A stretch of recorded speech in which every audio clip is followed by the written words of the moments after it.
After that, it's Dragon Slayer, Big Axe, Open, Big, this one. Big or woody.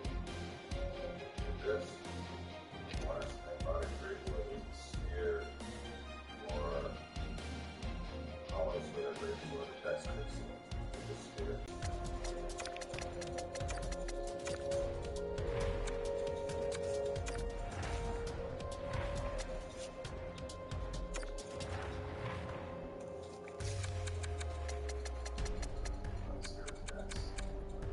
Right, well, yeah, we were going to jump straight to that area, I guess. So instead, we're going to try out some badass stuff.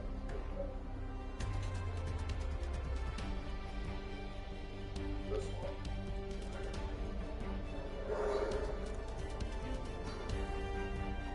So I think that works well considering the firearms. This one also kind of works well.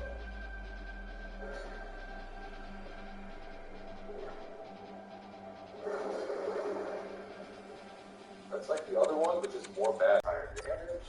Whoa, wait. This has higher damage. This is 188 damage. This kid just has +4. Oh, then again, that's probably skewed because it's not 22.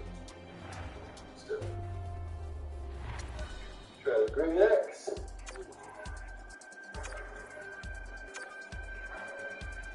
Great Axe.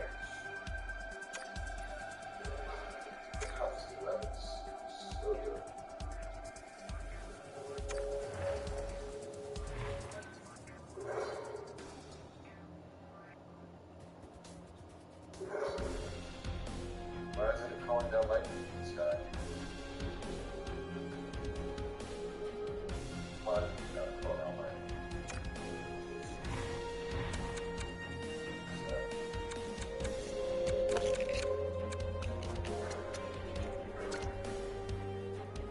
So this has the ultra great sword set. Like they kind of have like dark flavor because it's over shoulder.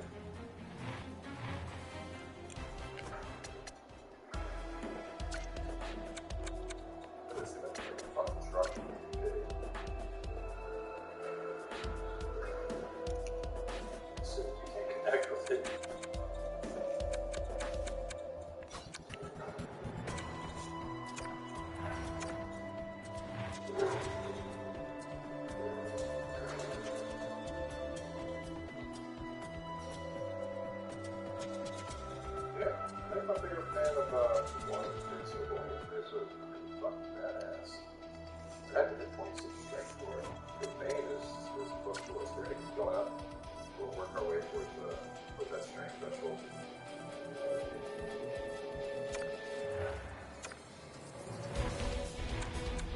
I don't think we can do that. Badass. Good boy.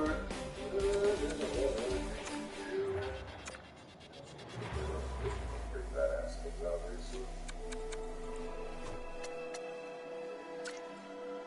Good old original. So they're gonna whoop the shit out of people.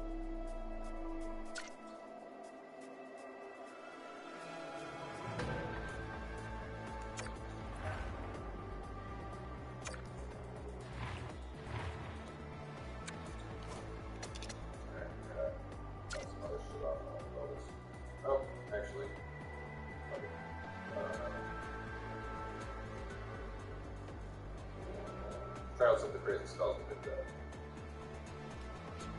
This. 30, 22.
at the stats right now, guys. I think Magic might be okay.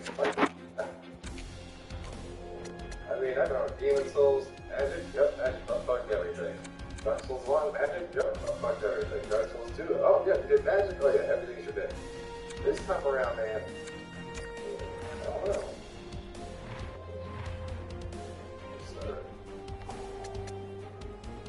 Man, I'm so not very indicative. Oh god. So street.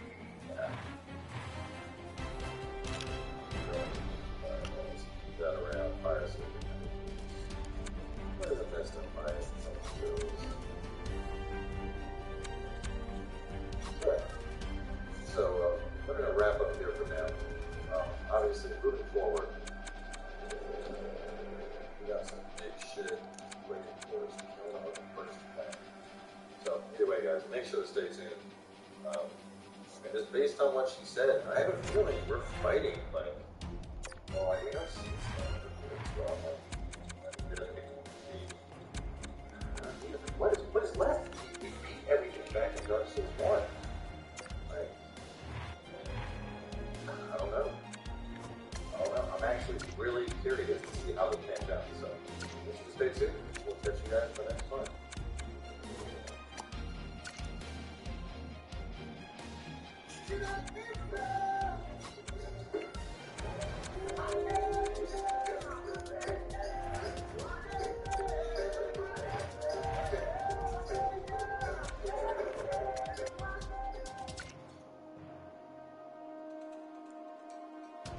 What is going on, guys? Cowboy here. We are back. Alright, off the cast. So this is the Ribbon Dancer Bonfire. You may remember there was this path over here that we investigated briefly, and based on the medicinal, I remember looking at something for it. What is that? I don't know. Anyway, point being, we investigated this, but never really, like, you know, did much with it.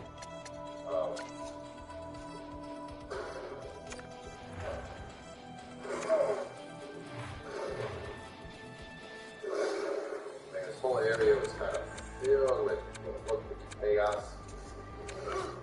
Stagger Souls you.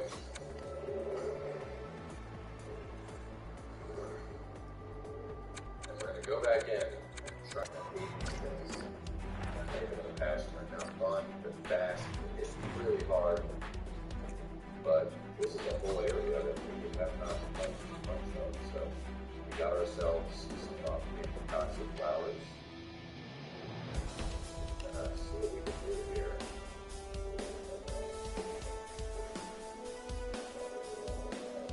With them for now. So, right there.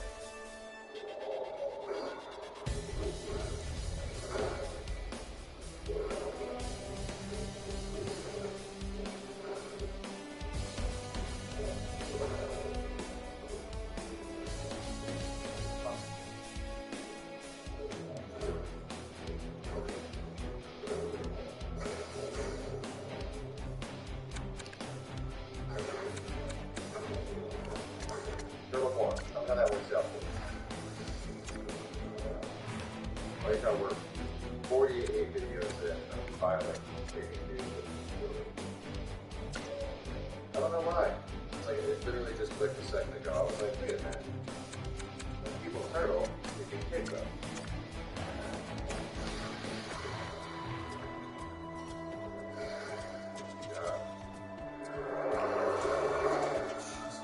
Fuck this area.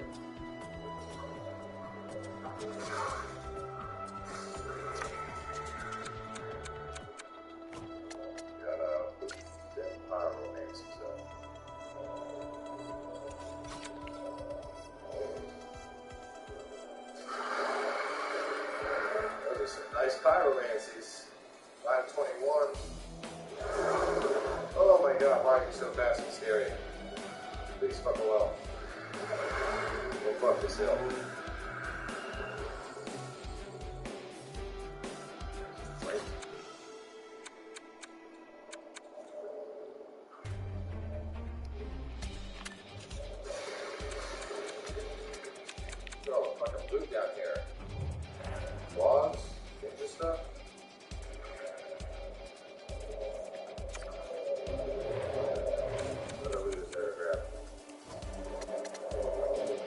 grab all the loot before I get molested. Oh! The molester is coming!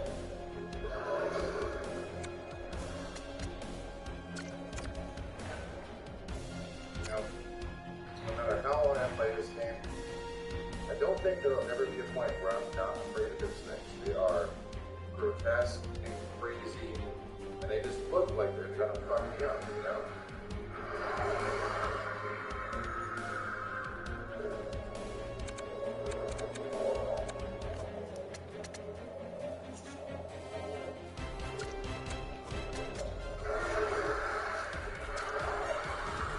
I'm actually curious. Let's get up the close-up one and see how it works out.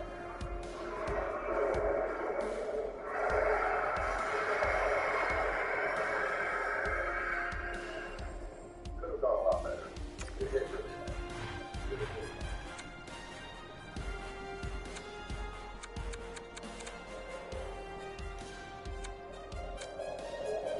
Try it on this one. Stagger souls!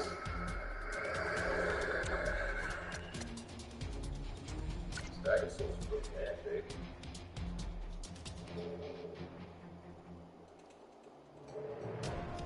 Chunks are big. Okay, we'll upgrade a couple weapons. Goodies. That would have been such a troll stop for a hit wall.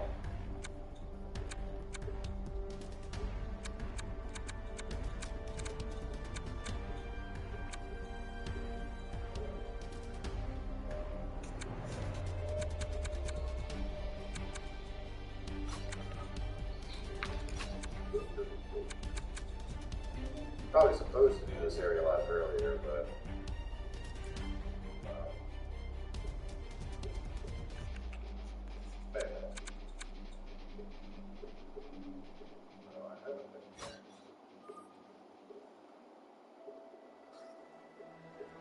have I?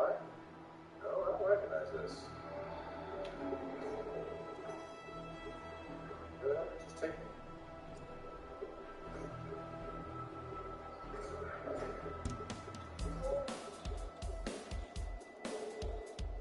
Is that door from earlier? Looks like it could be.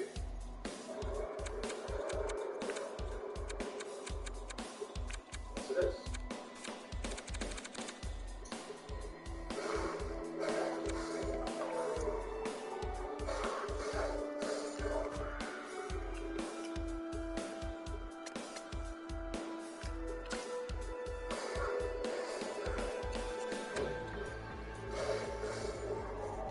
My plus 10 fire element. Chaos element. This thing is badass. Fucks up everybody. I guess that's supposed to be a big shortcut to get. Now we gotta go back up. Knock off there.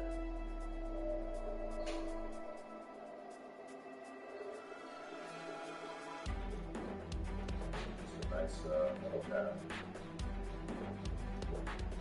This is the dragon still, right? Reduce damage from backstab. Nice. Go fuck yourself, that harpoon. Right.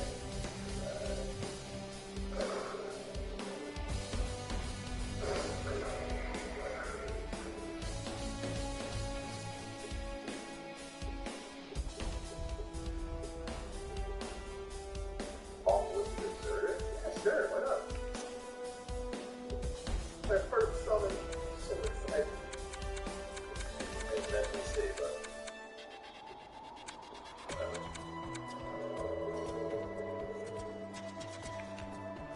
This guy kind of looks like the dude that's, he kind of looks like the dude that's chilling back at, looks like the guy that's chilling back at the, like a Thailand. Like you deserted the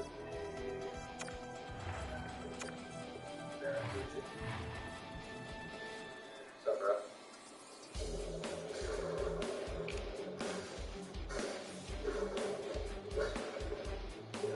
Dagger souls. Oh, more backstab. Backstab works. I really like their sword. Their sword is badass. Please, one of you drop the sword for me. I very much appreciate that. I would be very grateful. Let's go all wood.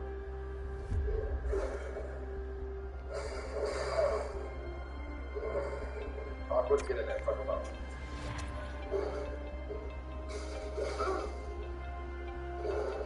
Awkward, you're not doing too well, bro.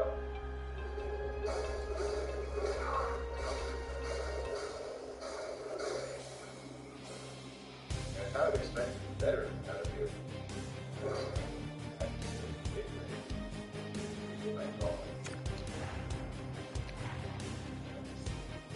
That's pretty cool. Oh shit.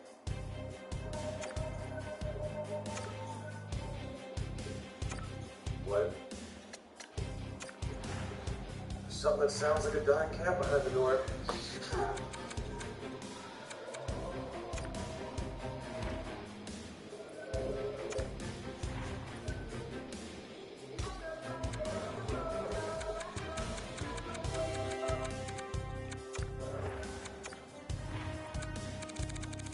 What are you doing?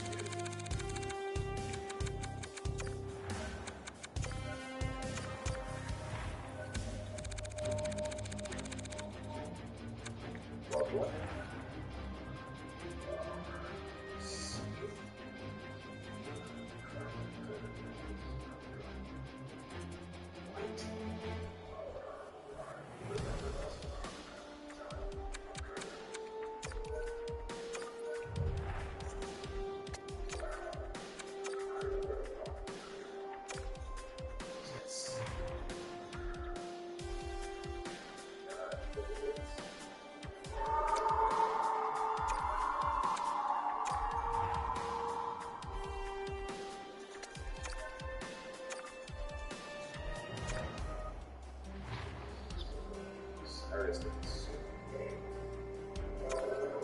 I cannot see.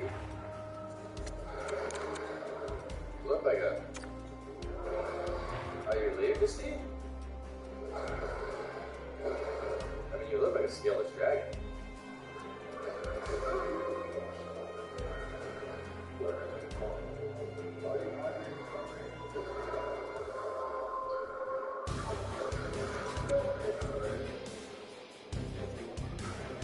Oh my god, it's even a goaltender here.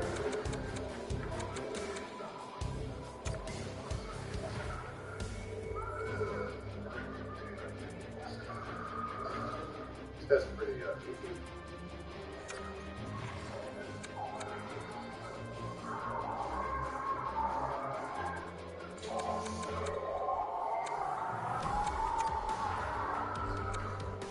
I think we pissed him off. He looks really fucking angry.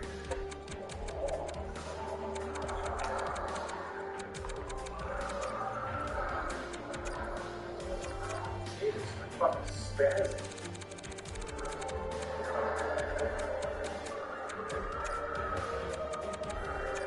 Why would you stay in one spot? Let me hit you. It's not even attacking me or Hallwood. It's just running all over the place.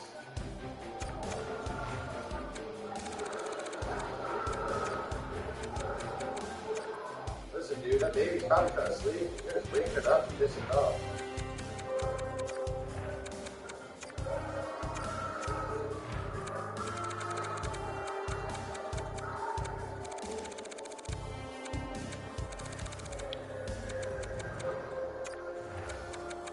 Definite relationship here.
Oh man.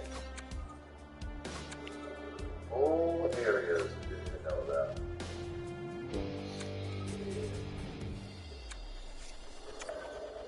We got some skills to go stack.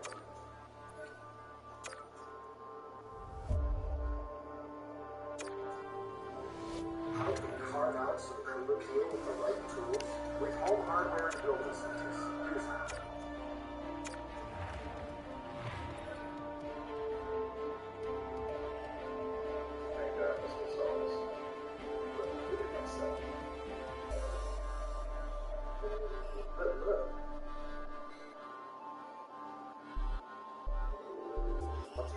Which I think is enough that I can now use probably one hand. Use my sword. Okay. Yeah. So, looking at two of them. 366 and 399. Obviously, this is only +4, and this is also chaos. Pretty sure I couldn't put fire on this. But I'll check. Real fast.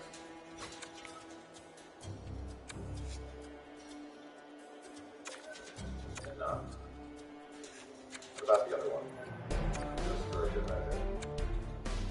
Did not. Okay.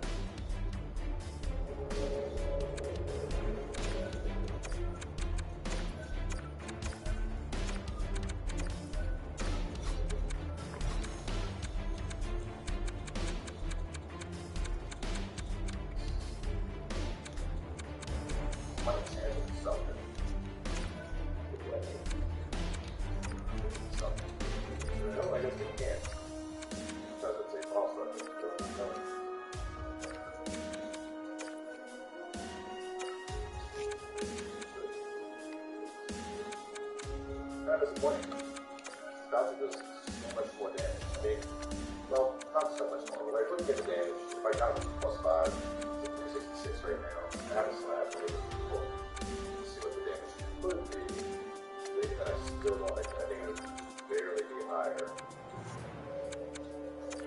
Yeah, 394 plus 150. So we go up to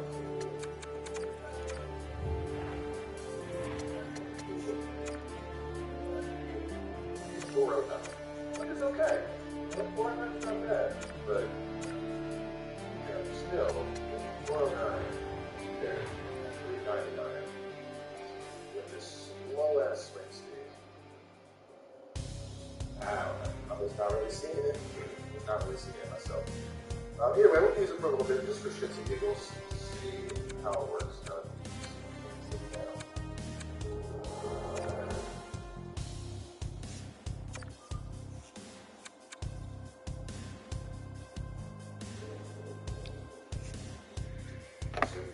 Garden. What lies beyond this?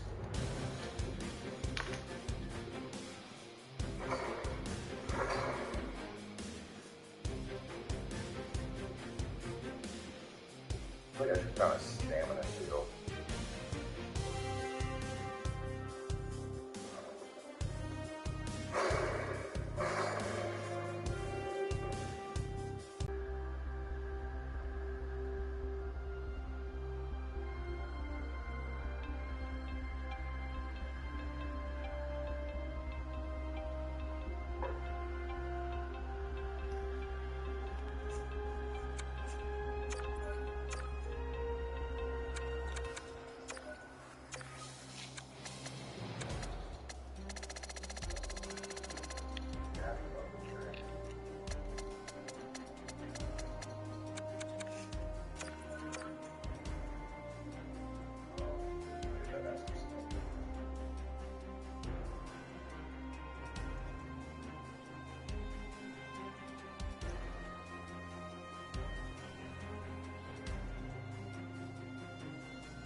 What the hell?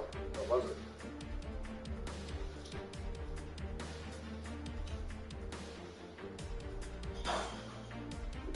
I'll have to look later. There's something.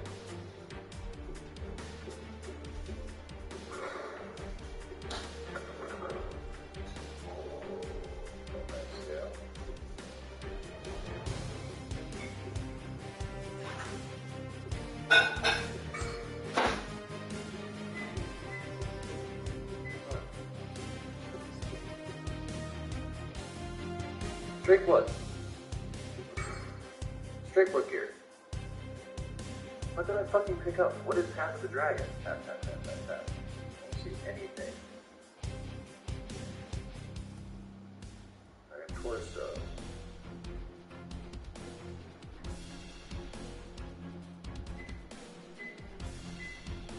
Not in key items. Not in spells.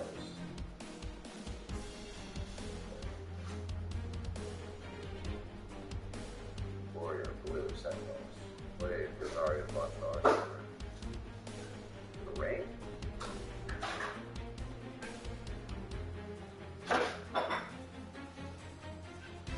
Scale.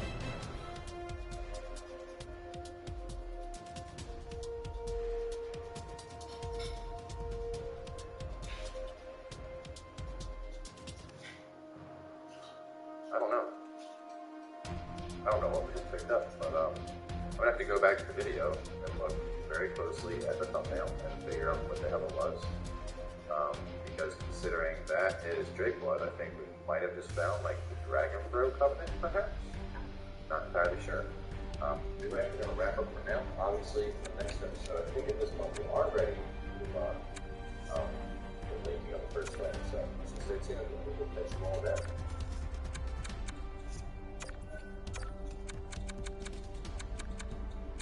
You can join Candy like a kid.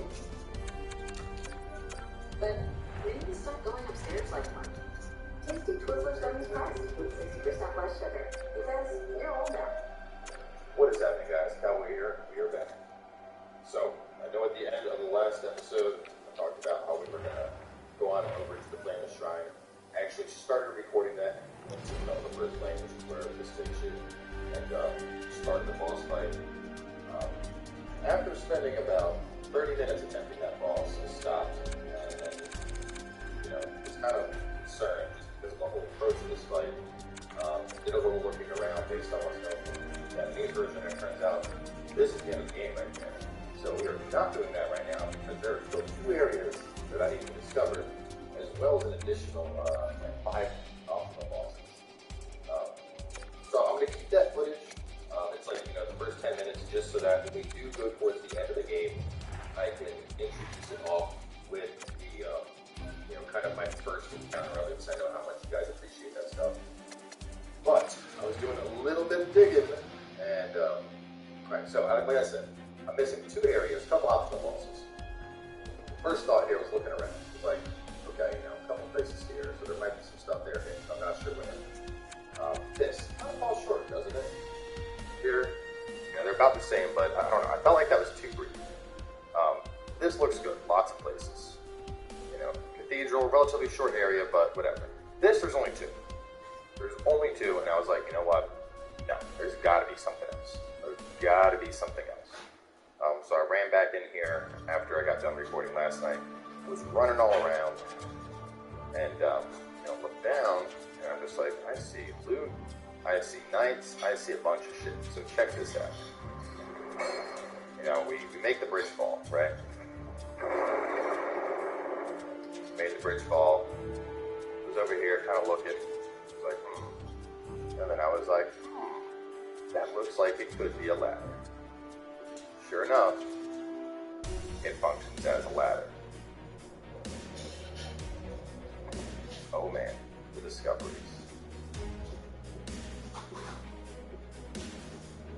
So we are now in, oh, hello there. Hello there, fire demon. Oh, you don't worry. I'll take you down in just a second, my friend. Oh, god damn it. Him and a mimic?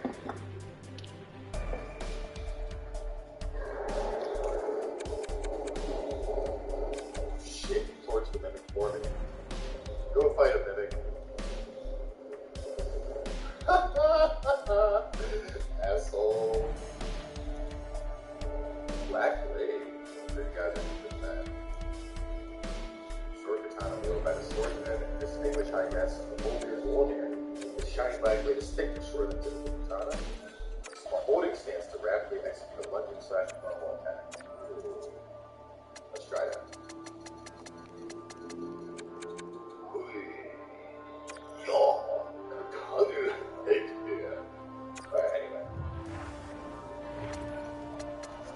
have the power!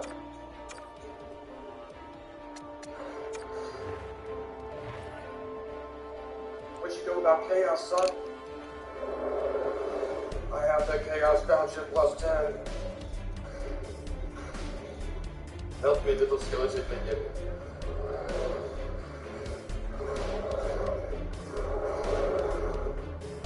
Fire Beast ain't got shit on me. Fire Beast ain't got shit on me. Fire Beast ain't got shit on me. Yeah. I mean, given I was probably supposed to be in this area a lot later. Soul the Demon! Yes! That is the one we need to make the Great Axe. Yeah.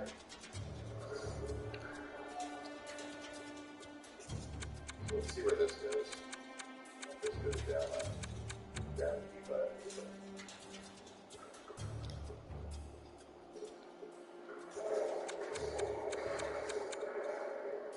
listen, you skellies gotta stay there.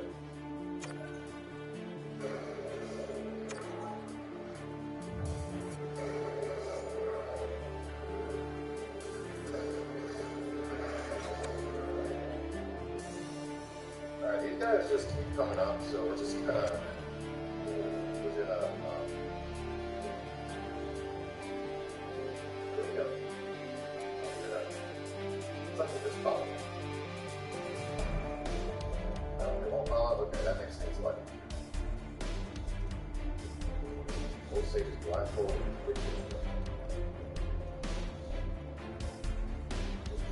Great use pyromancy. Nice. Oh man, this has me excited. With 369.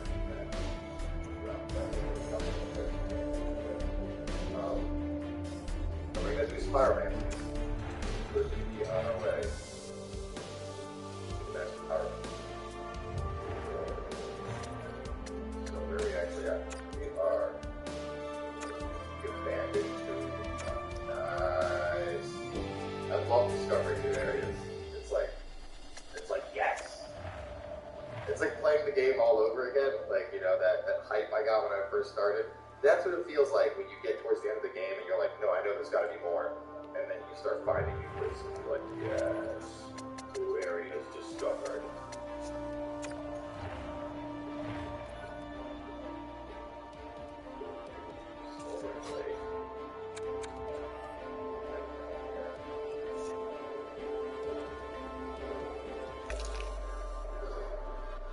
I hear a lot of noises.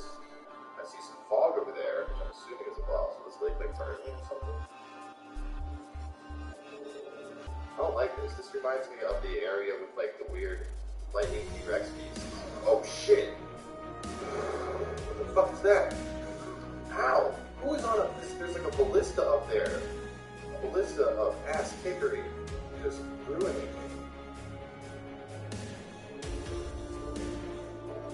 It is. Jesus, it's a triple ballista. Who is manning that thing?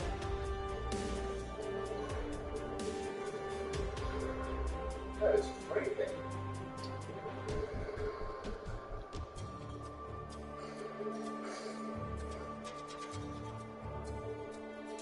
Fire Lady, come on, baby. Where is Daddy's pyromancer? Get back here. Get back here.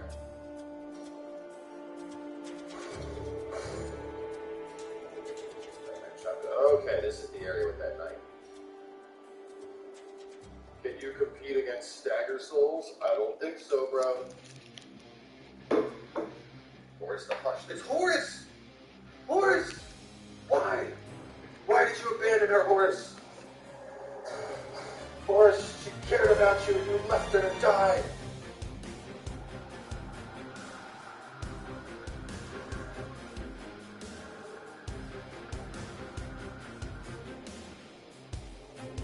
And I want to start a 50 character and like take out Horus and then go back and tell her like, yes, I'm sorry, but I found Horus. It's no longer who it used to be. Wonder where I can find her again. I don't think she went through the Boreal Valley.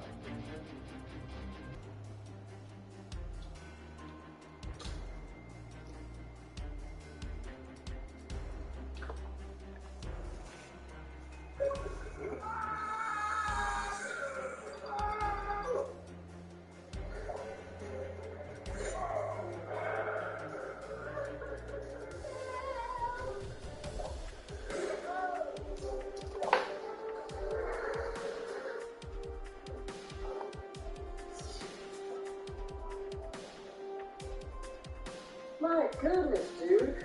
We made this video so many times, spanning back to 2019-20, when we were talking all this talk about the Vancouver Canucks being a bad team and maybe tanking and maybe getting the first overall pick and maybe drafting this guy. Obviously, that didn't happen, but I still have the Photoshop files from back then. It's how I made this video's thumbnail super quickly because we already had a jersey swap on hand. But today we're going over a topic that we revisited time and time again over the years. It's always in the background. This player is going out there and telling us, if you're lost, you can look and you'll find me time after time. So today we're going over to the New York Rangers and we're talking about their first overall pick in 2020, Alexis Lafreniere. And what Rick Dollywall had to say in a recent episode of the Security Press Show regarding the Vancouver Canucks and their continued interest in this player. Alexis Lafreniere is 21 years old, 6'1", 196, left-handed, left-wing, right-wing player, and he is signed to the end of this current season. His ELC is going to be ending soon. He's RFA status, so he'll have the negotiation rights, of course. I mean, he got the entry-level deal after all. And this recent season saw Lafreniere put up 39 points in 81 games played. Not an incredible number for a guy who was first overall just a few years ago, but he is a sustainable and decent NHL player that belongs in the league. Even though he's only 21 years old, there's some improvement to be had there, and he's going to get better. It's just by how much is the question.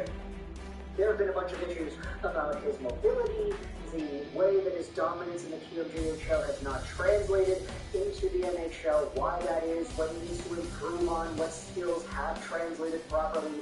But either way, from a progression standpoint, you can see that Lafreniere over the seasons has been getting somewhat better. He has been a bit more confident, and with more opportunities, it's a fair assumption to make that he'll probably get better.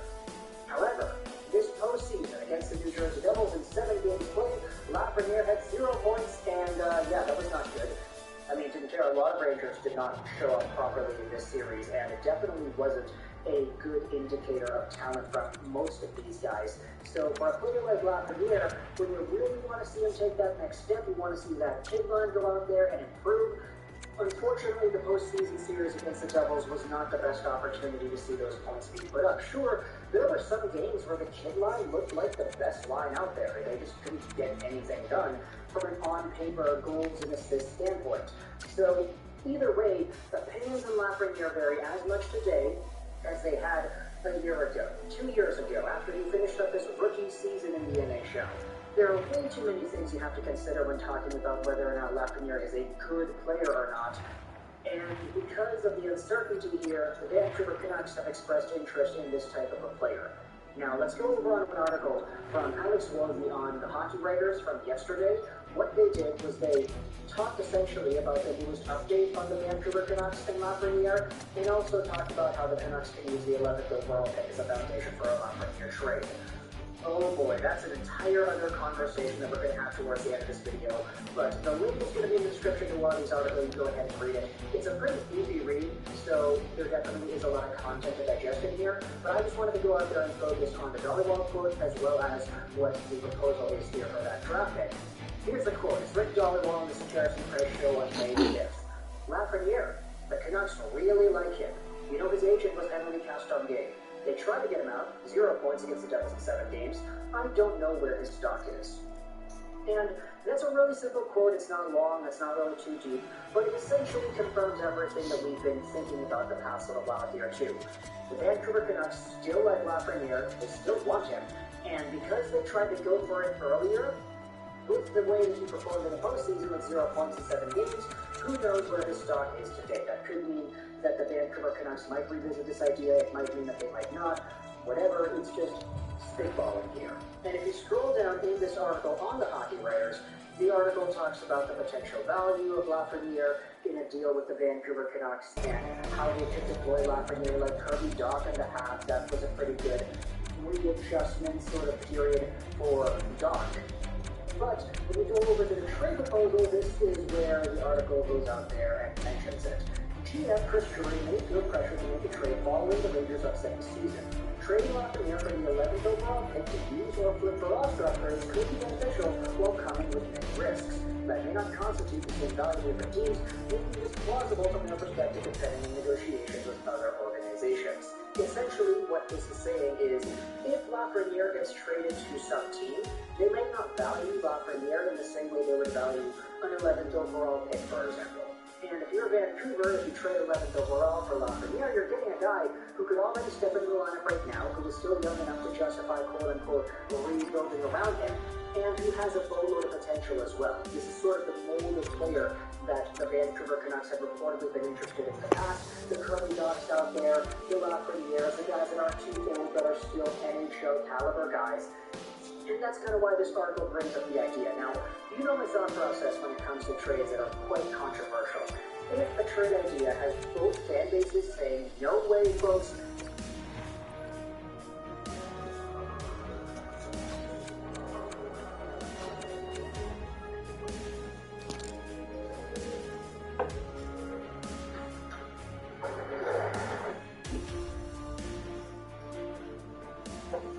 that's not a good trade, I wouldn't do that, then it's probably a fair trade. And that's sort of where I'm getting at with this video. Not to say the Vancouver Canucks should trade Lafreniere or trade the 11th overall pick for Lafreniere, but just saying that both teams' fan bases are very much against this idea. When I saw this pop up on my Twitter timeline, hey, the Canucks, 11th overall for Lafreniere, who does it? Do you say yes? Do you say no? I saw a lot of Canucks fans say, no way, man. We don't want to get this guy. He's a bust. He's not producing well. He had 0 points against the Devils. He's not going to get better. The 11th overall pick, the Canucks will probably have themselves a pretty good prospect available to them then. So just get that guy instead. And then you have the flip side. And this is where the intrigue comes in as well. You had Statboy Steven making a Twitter poll. Now, Statboy does a lot of stuff for New York Rangers fans. He does a lot of prospect updates, etc. for the Rangers fan base, and he's primarily noted as a Ranger poster. Out of curiosity, he says, would you trade Lafreniere for the 11th overall pick in Vancouver? 5,000 votes, 72% of these votes say no. And the big chunk of Statboy Steven's follower count on Twitter are all Rangers fans. So this is an apparent idea that both Canucks fans and Rangers fans don't like, which is sort of why it's intriguing to me, because when both teams' fan bases don't like a trade, it usually means it's a lot more fair than you would immediately see on the surface.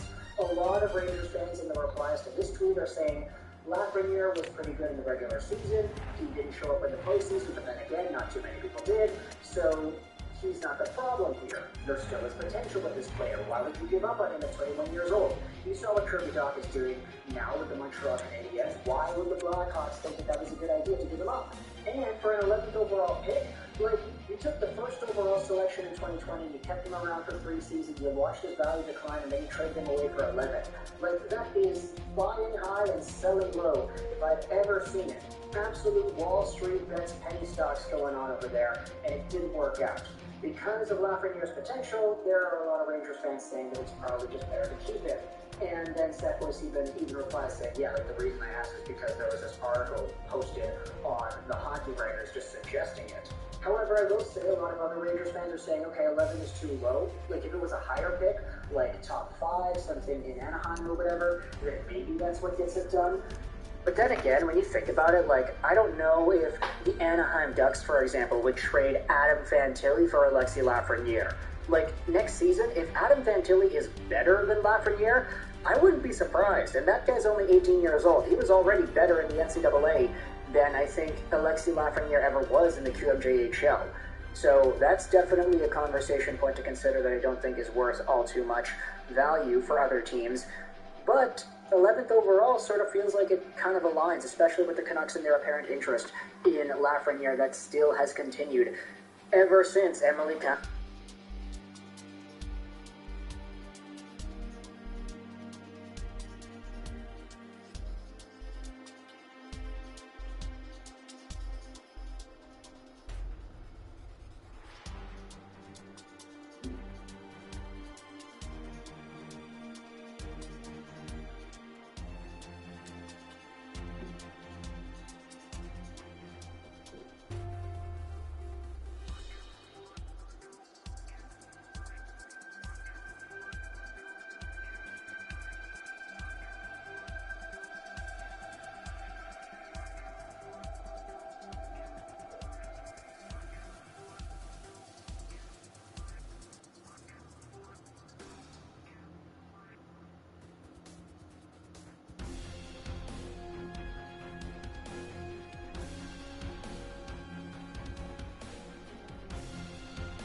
What is happening, guys? Cowboy here, and we are back. Today we're taking on our dead cell. For that, real quick, I did check myself up on here. I actually did a video showing that the number 2 spot of the playlist for London. Let's go up here, take the Essence Glass Shard. Well, and focus on the circular.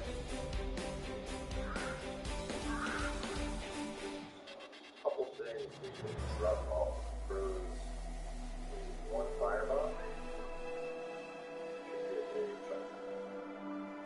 A black fireball. Get 3 chunks. Let's go.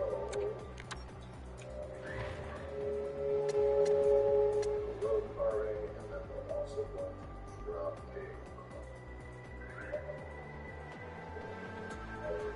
bracelets. Never tried Ember before. Let's try Ember. Alright, there's one. Alright, so yeah, there's quite a few things you can give to the rogue guy. So that is dirt.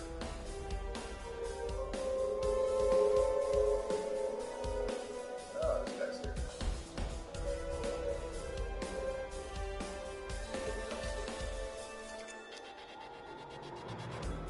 Thank you, exactly.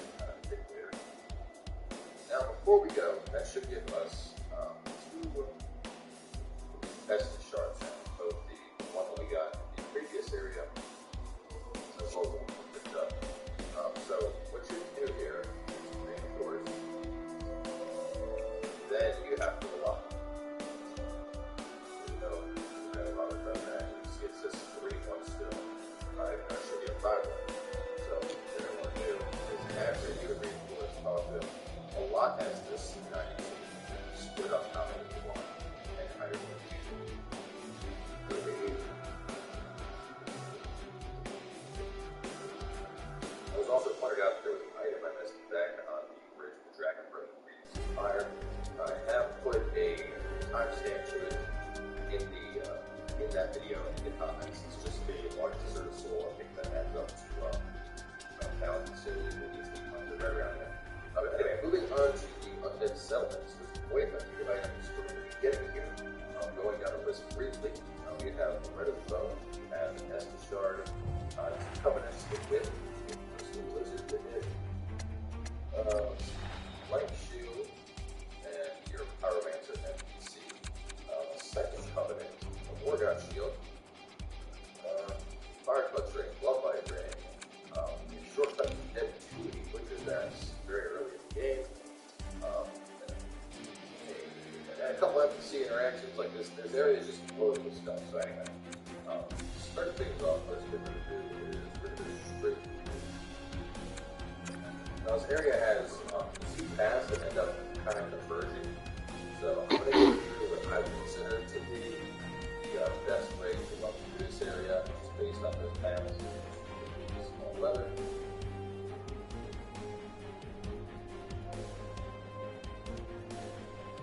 Walking out here. Not with this canvas will contain the Red of Bone. You want that with your C wave. He's got a laser.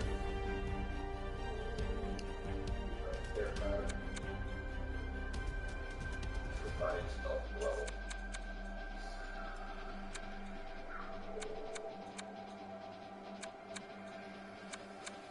Watch out for these little buggers.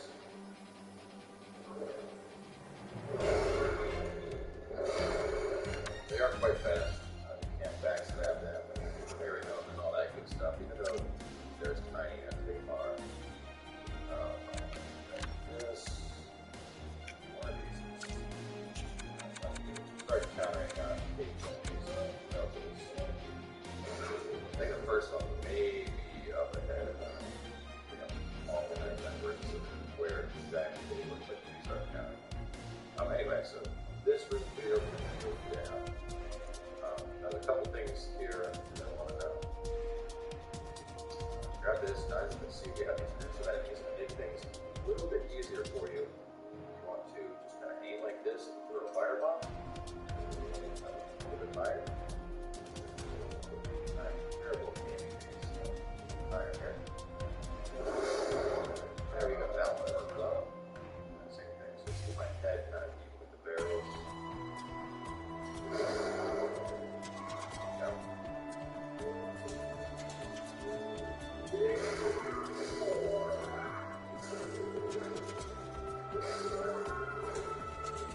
Here comes okay. Now this particular enemy, in my experience, she is probably one of the most annoying enemies available in the game. Best thing I can say is I would suggest using your shield against her. And then as you can see, with blocking the damage, she still can't go up lead on me. It's a very annoying enemy in general. So there's no enemy to dispatch all the additional enemies. She will cast Null at you, as you can see now. On top of that, she'll light herself on fire and try to give you a hug. And then lastly, she has this big old stick which she likes to beat people. If you're close enough, she can actually hit you with her book as well. You don't see that one as often, but she can do it. Shield helps him climb against these enemies.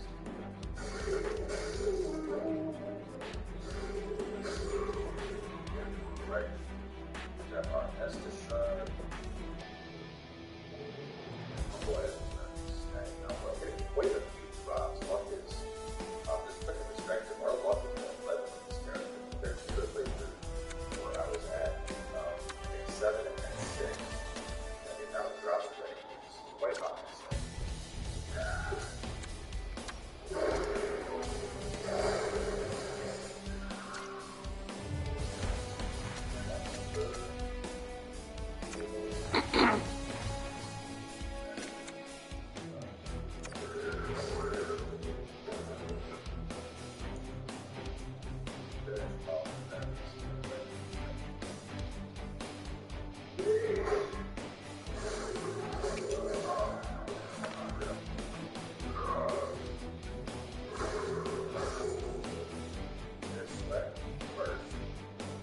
These two guys are basically waiting to drop down. So, not pulled out, fetch that. Only head down that way. Don't drop down there just yet.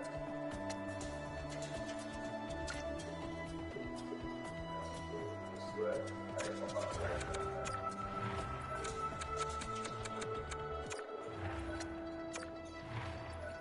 Now, if you really like the axe, feel free to start upgrading it. I'm actually saving all the plant that I get because we're going to be for the butcher's knife very shortly, which is a great strength weapon. And I want to do the same.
Well, players I'm looking most forward to is slightly here. Regarding the first question, of course it's Destiny is giving out free lists of from the Dragon Lord for free. Who wouldn't want that? All three options are very attractive.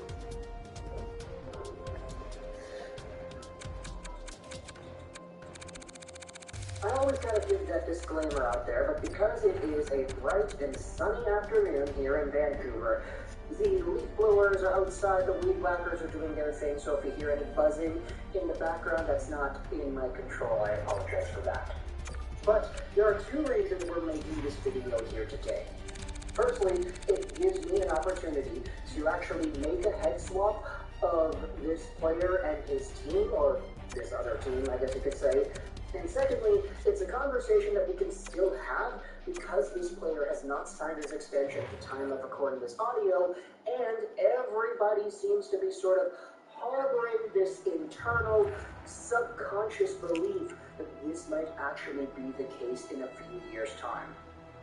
Let's head over to the Toronto Maple Leafs and talk about the guy that's supposed to be the one that pulls the cart, the biggest, baddest, and toughest horse on the Toronto Maple Leafs in terms of the caliber of talent and the expectations. We're talking about their former Maurice Richard winner, Austin Matthews, and the future that he holds in Toronto.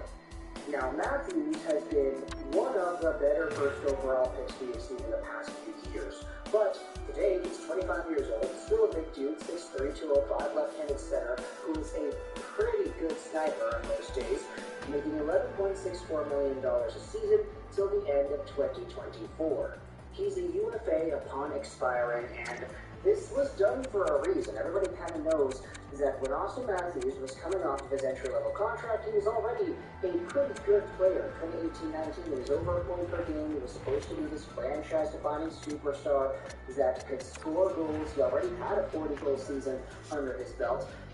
And a lot of fans around the NHL said, okay, well, he's going to get that contract. It's going to take him right to UFA status, and we'll see what happens when that occurs in 2024. Hopefully, by that time, the Toronto Maple Leafs have won a round or two. Spoiler alert, they only won one. And hopefully, they've gotten some pretty good playoff success, which would entice a guy like Matthews to wanting to stick around. With Marner, with Tavares, with Nylander, with Riley, you've got a good core. You've just got to build out the extended branches to make sure you build a good team. Unfortunately for the Maple Leafs, even though they beat the Lightning, you had all these players, your core guys, disappear in round two. And now, with all the conversation saying the Leafs need to blow up the core, that Sheldon Keefe needs to be fired, Kyle Dubas, Brendan Shanahan need to be fired, I wanted to make this video talking about the franchise superstar from Arizona and asking the question if he really does have a chance of going back to Arizona. As I said, this is a good opportunity for me to flex my Photoshop skills, or lack thereof, my imposter syndrome type Photoshop skills, and try to make a jersey swap and put it in the thumbnail, and we could use this as the Austin Matthews Arizona Coyotes headshot swap for the next year. Because until this guy signs his extension with the Maple Leafs, there's going to be non-stop rumors saying that Arizona is the destination. He's going to sign long-term. He's going to become a UFA. He's going to get traded to Arizona and then sign his extension there. Everybody's going to talk about Arizona, and for good reason too. Austin Matthews is kind of an anomaly of a human being when you really think about it.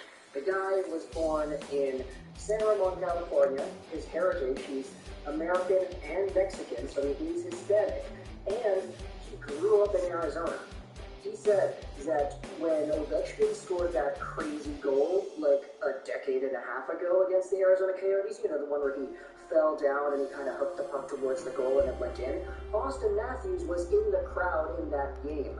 It was an Arizona Coyotes home, or a Phoenix Coyotes home game, excuse me. And this is sort of what Gary Bettman wanted to happen all along. You have hockey being played in markets that are brand new to the sport, like Phoenix, for example, and you see beautiful, spectacular showcases of athleticism and talent on display, and that inspires one of the kids in the crowd to go out there and become the next best thing. And now you have Austin Matthews. He is a superstar. And had the NHL not expanded to Phoenix, who knows if we would have seen this? Who knows if he would have went into baseball instead and stuck it out with that career rather than being a hockey prospect that went to Switzerland, did his thing with ZSC, and then came back over to become the first 60-goal player for the Toronto Maple Leafs since ever. Like, this is a thing.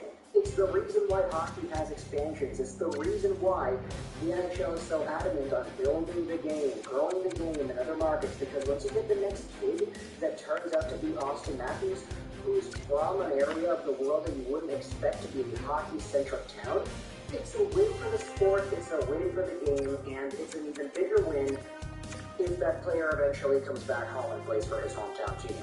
Austin Matthews the entire time has been super open and super proud of his heritage, coming from Arizona, being from a Hispanic background, and with the Toronto Maple Leafs getting eliminated in the second round here, and Austin Matthews not showing up for that second round, you're seeing a lot more people outside of Toronto saying, hey, wait a minute, this core needs to be shaking up Austin Matthews. Just get traded to Arizona already now, buddy. We saw that fan...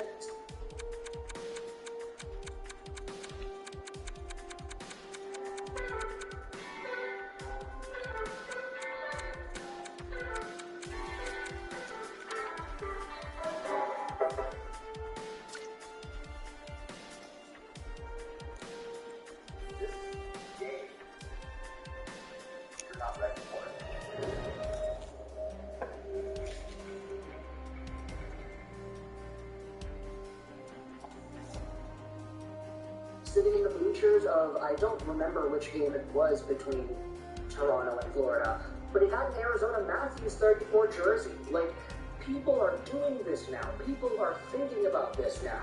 I get it, it's not a particularly new thought process, but with the recent events of the past few weeks in the postseason, you're starting to see this become a lot more of a thing now. Is Austin Matthews everything? But he says, nah, I want to be a Leaf, I like being here, I'll leave it to my agent, I want to be a Leaf. Then he doesn't get traded at the trade deadline. There are no picks or prospects received by Toronto, and then he leaves in free agency anyway. He debates the entire fan base, the entire organization, and maybe the entire city ends up hating him because of it. I don't know if there's going to be anything more poetic than if Austin Matthews pulls off something like this and heads back home over to Arizona. And quite frankly, the drama-loving side of me wants to see this happen. Of course, you know, no disrespect to the Maple Leafs fan base. They all deserve whatever it is you can get. They all deserve to have more happiness than just making it to the second round and completely blowing up all of your momentum and dropping the bed there. You all deserve more. It's been a lot since 2004. But if this happened, I wouldn't say no. Like, if the hockey gods writing the script knocked on my door, they sent me a telegram, or they sent me a fax, and they said, hey, Lego, do you approve of this?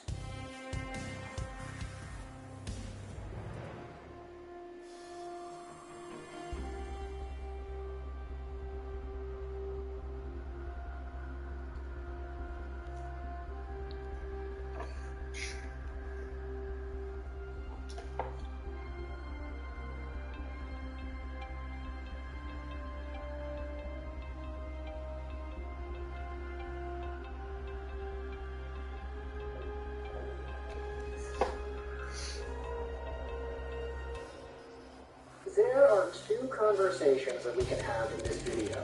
We can talk about one, the game, the series, McDavid versus Eichel, etc. And on the other hand, we can talk about the Oilers. Now, I know this video is kind of titled and clickbaited in a way where it's like, yeah, you kind of know we're feeding off of the result of yesterday's Edmonton and Vegas series coming to a close. That's kind of why this video is being made. But as we go further into the conversation, what I wanted to do was sort of broaden the topic and evolve our talks to include more so of the Oilers story as a whole, not just isolated on this particular series. Because, sure, when you talk about the series, when you talk about Game 6, you talk about the Oilers losing 5-2. They started off that third period down 4-2.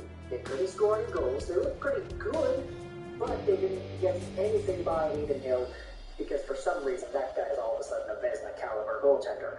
When it comes to the game, we can talk all the talk about Stuart Skinner, how he was shaky this series, how it might have been due diligence to give Jack Campbell the start. Oh, Soup versus Skinner. Hopefully we don't see any Edmonton fans turning on Skinner because even though he did play pretty roughly in this series, he was kind of the reason the Oilers even made it to the playoffs in the first place. So I don't want to see any Stuart Skinner slander in the comment section of this video. However, even though that may be the case, you could definitely say, hey, wait a minute, you know how the saying goes, ride the hot hand? You know whose hand was hot in this series? Jack Campbell. The multiple times he had come in for relief, he looked pretty good. Stuart Skinner, on the other hand, pretty shaky. He got pulled multiple times in the past few games. So giving Skinner the start, especially seeing him letting the first goal, did not seem like the best way to do things. Maybe it was a little bit too little too late, putting Campbell in for the third. Maybe he should have had the start period. Maybe he should have been put in earlier in the game. You can talk about that. You can talk about the lack of production. You can talk about the stone wall that was Adin Hill and how he was able to steal the series. You can even talk about the Vegas Golden Knights. You can talk about Eichel. I kind of want to go over Eichel in this series. I want to talk about McDavid. I want to talk about Draisaitl. And then we're also going to talk about the Oilers, because overall, when it comes to Edmonton versus Vegas, the top dogs on either side did indeed show up to play, and that's no surprise. I mean, Connor McDavid and Leon Draisaitl were two of the best players in this entire postseason run, as they kind of were last year too. McDavid finishes off the postseason with 20 points in 12 games played. Draisaitl has 18 in 12. Of course, Draisaitl had 13 goals in 12 games, which is all. So you think you know what's really? First up, you guys change the video passes. You can use different shapes to create. Honestly, kind of disappointing considering he was at like 2 goals a game heading into the Vegas series, and he started out that game 1 with 4 goals, he had 2 goals in game 2, so he was really looking to carry forward with that goal scoring. But Leon Draisaitl had 1 assist in the final 4 games of the series. Not good. You then go over to Connor McDavid, and his numbers look a tad better than Draisaitl. McDavid in game 1 had 2 assists, game 2 he has 3 points, and then he had 2 points in games 4 and 5, and then of course the responding goal in this game 6. Connor McDavid had himself, what is that, 5, 6, 7, 8, 9, 10 points in 6 games against the Vegas Golden Knights, which, I mean, look, that kind of cements him back at the top of the field in terms of point production, because he overtook his buddy Draisaitl, since Draisaitl kind of went cold towards the end there. But the guy that really did stand on his head and start producing like crazy, he showed up when he needed to show up, and he kind of redeemed himself in the eyes of every NHL fan who had been taunting him, making fun of this guy, and saying that he wasn't worth all of the controversy. Jack Eichel, 2 points in game 1, 3 points in game 3, 3 points in game 5, and another point in game 6, puts his total up to, 1, 2, 3, 4, 5, 6, 7, 8, 9 points in the 6-game sample. Sure, Connor McDavid outproduced Eichel, but that's not a surprise. Everybody kind of knew, kind of expected McDavid to outproduce everybody. Even Draisaitl. Draisaitl went cold, McDavid's right there to carry the torch and pick things up. But for Jack Eichel, this may just be the first laugh that he really gets. And you know how everybody says, oh, it's the last laugh. Oh yeah, and it's the last time he's able to go out there and get the one-up on the other guy. Nope, this is not the last laugh. This is the first laugh, because Jack Eichel, in his entire NHL career, has never been placed above McDavid in any of these categories, especially after being selected 2nd overall in 2015 behind McDavid. He was always a step behind. He was always seen as an inferior player, and rightfully so. I mean, nobody is Connor McDavid. But in this series, he was, at the very least, Connor McDavid's equal. In terms of point production, he was only behind by 1. And in terms of magnitude, importance, and what the impact was that he served for Vegas. Sure, Jack Eichel was not the most important player for Vegas in Game 6 when they won. You could talk about Riley Smith, Jonathan Marchessault, the free players that Vegas got all those years ago when they were an expansion team. They stood out to play and they were good. But Jack Eichel was always in there, in the background, getting these points and putting daggers to backs in Edmonton. Very weird phrasing, I think. But I was kind of thinking of Robbie Lehner and the Alan Walsh thing, and that's kind of why I did that. Okay. Either way, Jack Eichel, for the first time in his career, has the one-up on McDavid. He took over a series, his team triumphs, and for the, the 4th time in their 6-year NHL history, the Vegas Golden Knights are going to the third round. And if they play off against Seattle, then you know that's going to be Gary Bettman's dream come true. Seattle versus Vegas in the Western Conference Finals. Imagine telling that to a hockey fan back in 2016. Seattle, Vegas, baby. NHL teams, and they're good. Crazy stuff, man. But what I also wanted to do to round off this video was just kind of do a holistic conversation on the Oilers and their status. Because Connor McDavid and Leon Draisaitl have been so good this entire time. It's just, with the way this series ended, you could still see that there are cracks in the mold that is the Oilers. Sure, they have two of the best players in the world, the two best players on any given night, yet they're still not able to get things done. Their depth wasn't there when they needed it. Their other top scorers weren't there when they needed it. Their goaltender, while it was all right the entire season because Skinner was a pretty solid goalie for most of the year, he crumbled away towards the end, and he didn't give Jack Campbell the opportunity to prove why you're paying him so much gosh darn money. I mean, just the optics of all this doesn't look good. Doesn't reflect well on the Oilers that despite this level of talent, they still couldn't get it together. Sure, you gotta give credit to Vegas, but I mean, look, a lot of people, myself included, had Edmonton winning the cup in their bracket. Like, this had to be the year that McDavid was going to go out there and do that. He had the best season we have seen out of any NHL player in 30 years. Like, 150 points. If you add up the playoff points, 170 points in however many games, like, Connor McDavid is a man possessed, and we know how good he is. It's just, even in a game where he goes out there and scores a goal when his team gets eliminated, even in a series where he has 10 points in 6 games, the team still comes up short, and the final scores of these games reflect so poorly. Sure, you look at the deserve-to-win-o-meter and you see the Oilers have a 70% chance of winning this game based off the expected chances. Halfway through the second period, they had a whole bunch of opportunities, especially towards the end of the third. The Oilers were just pushing it on. But at the end of the day, Adrian Hill stands tall. And you can say you got goalie, that's fair. But you lost 4-2. And, I mean, the scores of these games weren't friendly to Edmonton either. 5-1 loss in Game 3, 6-4 loss in Game 1, and then the 5-2 loss here. Sure, the Game 5 result was a lot friendlier. I mean, 4-3 is a lot easier to stomach. But there were 3 goals in the span of a minute and a half in that second period, and that cost you the game. You could say that cost you the series, maybe, even.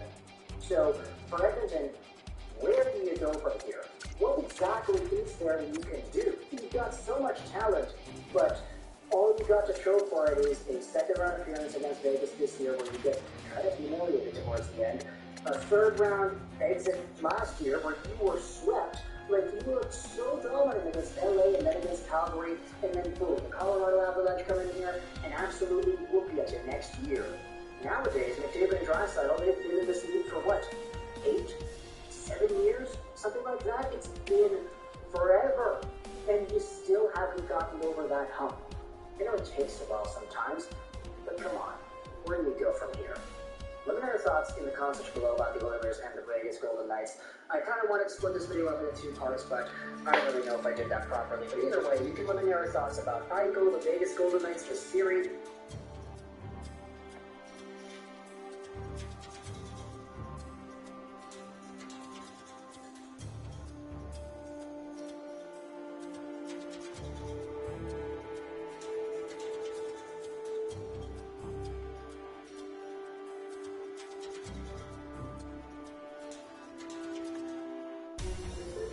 Grano Go is a groundbreaking AI assistant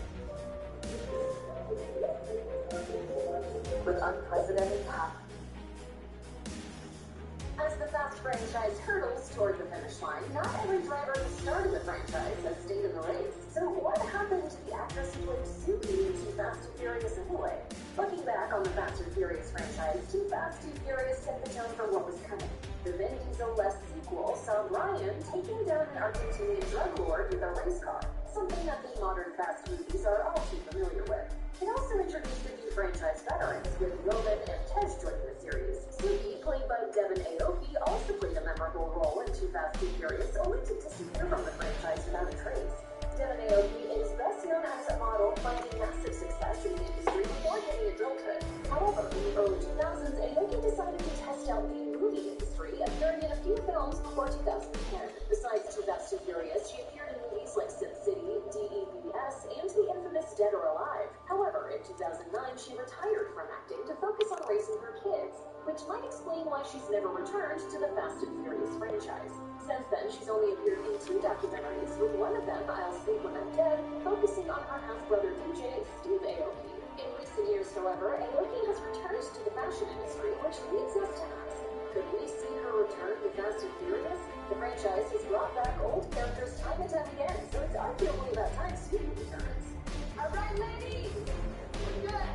Fast X is the beginning of the end for the Fast and Furious franchise, so time's running out for Aoki Suki to return in the new series if she ever does. The next installments will likely celebrate the entire series, so the more characters that come back, the better. A spin-off may be the next best option if fans don't get Suki back in time for the franchise's conclusion. In a 2022 interview, Universal Pictures chairwoman Donna Langley told Business Insider, "I would love to see a female Fast, still with Vin Diesel. We have so many great and amazing female characters in our franchise. And now there's the new addition of Brie Larson to add to the incredible roster. I would love to see us do a female Fast. If that's the case, what better female characters to include than Suki? Too Fast Too Furious introduces her as the leader of an all-female street racing crew, and she shows that she has what it takes to race against anybody. If Universal plans to do a female Fast movie, Suki could be in it, assuming that Aoki is willing to return to the screen. Pairing her with some of the other women of the franchise sounds like a recipe for success. It's not impossible. Devin Aoki appears to have retired from regular acting for now, but she has graced a few music videos since she stopped appearing in movies and TV shows on a regular basis. In 2013, she had a cameo in a video for the Killer sequel, Just Another Girl, which shows her hanging out in a makeshift theater watching a black and white film on the screen. Elsewhere, Aoki was one of a number of celebrities who appeared in the video for Fergie's track, Milk Money. In this one, the model joined a slew of other celebrities to portray a group of moms in a bubblegum-esque suburban neighborhood. Aoki shows up in a few scenes rocking fancy outfits and hanging out with Fergie's star-studded entourage. The most recent music video Aoki starred in was for Steve Aoki and BTS's Wasted on Me collaboration. The video sees her out on a date with a member of BTS, and she also gets to mime some of the song's lyrics into a microphone throughout the video. Of course, the music videos and documentary appearances don't necessarily imply that Aoki is dying to return to the now massive franchise she once made a small appearance in. But if the franchise does want to dig deep into its history again, the records have shown.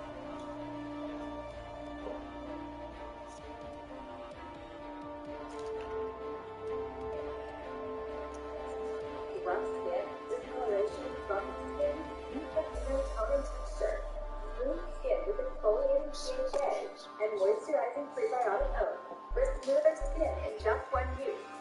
Athena. This better not be a scary game.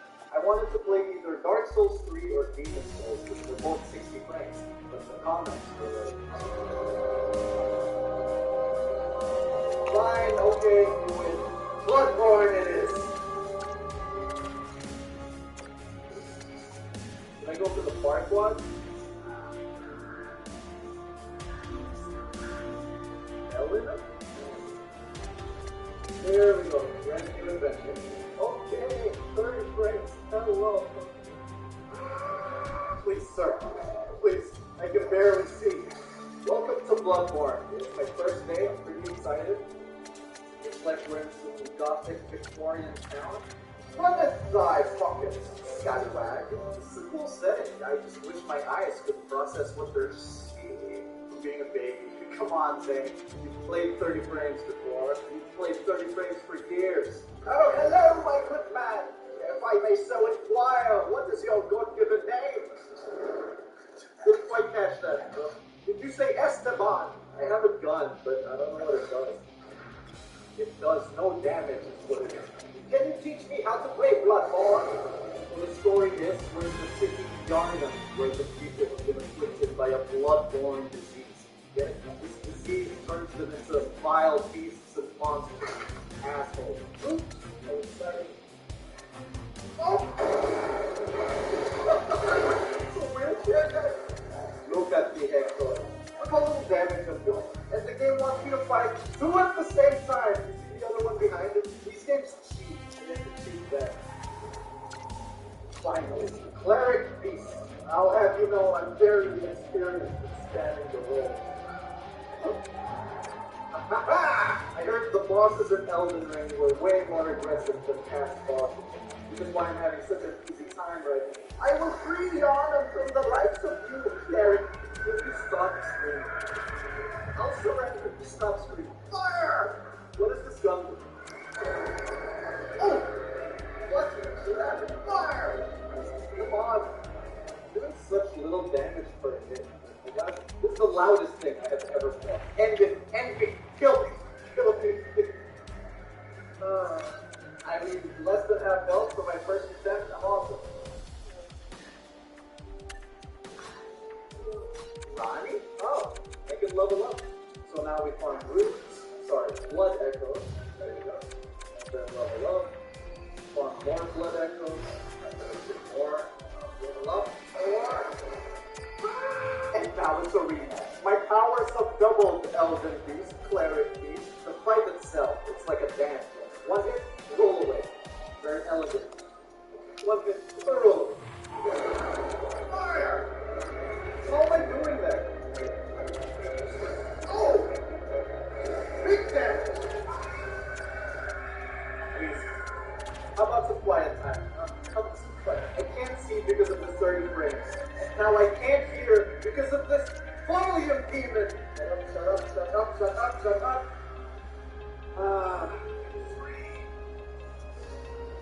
Pray slaughtered.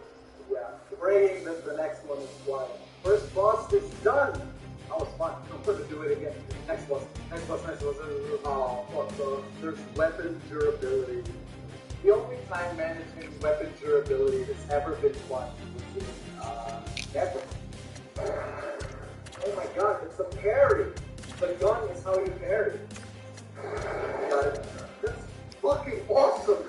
That's so cool! So the story is that the people of Yharnam checked what's underneath their city and found evidence of these powerful eldritch beings called Great Ones. Oh my god.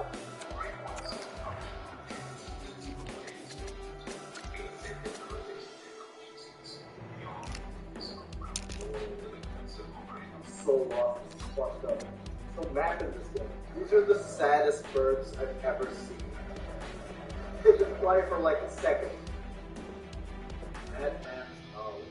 Oh my god, that's the heroes? Here's looking frogs. Way back! Demon Man! Where's the next boss? I don't even know if I'm going the right way. So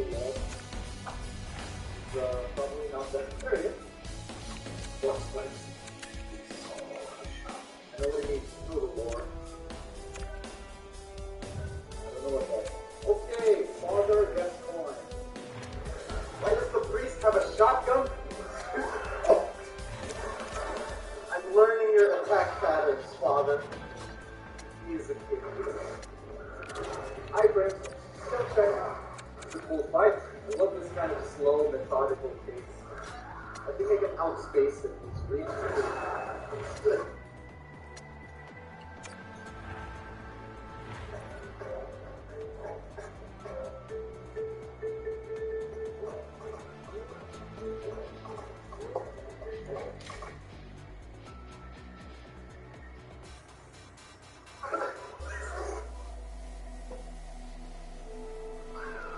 How do I summon a mimic here?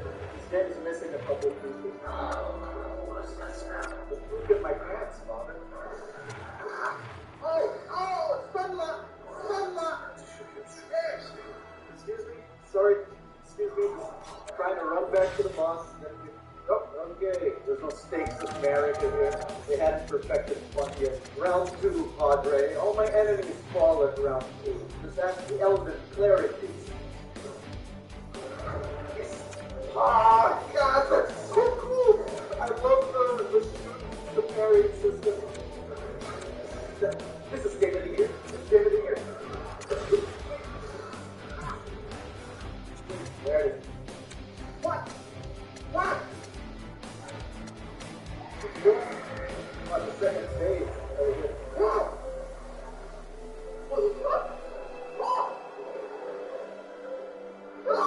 I'm sorry. Shit. Just run. Just run.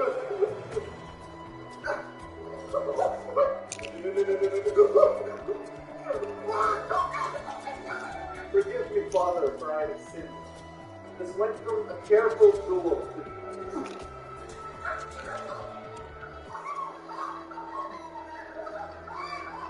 This went from a careful duel to pure panic. A lot of health vials. So close, so close.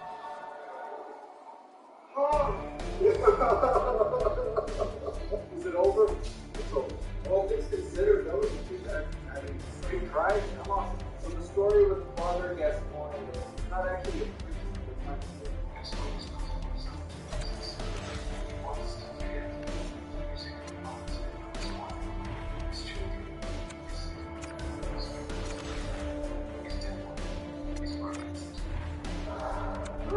a top hat. Ah, yes, I do compare. This is quite sophisticated indeed.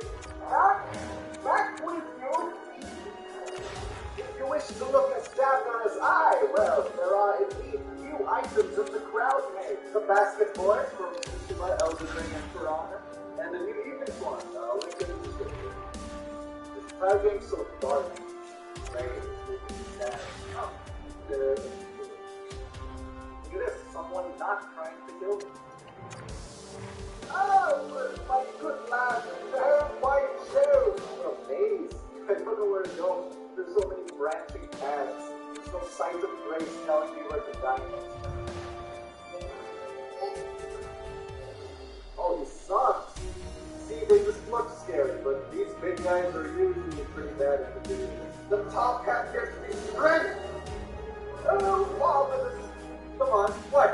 Little baby scared of narrow doorways? Come here. Oh, you know my name said it's saw clean. Okay. Yeah. Ooh.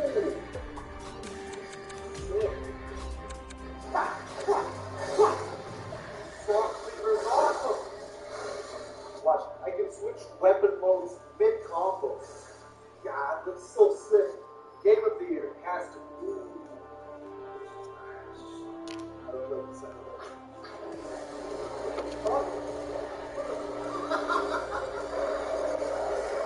God, walk back. Your death approaches. Like 3 minutes. Here we go. The master plan. He doesn't know. I'll pass. Are you gonna let me hit that tonight? Wait.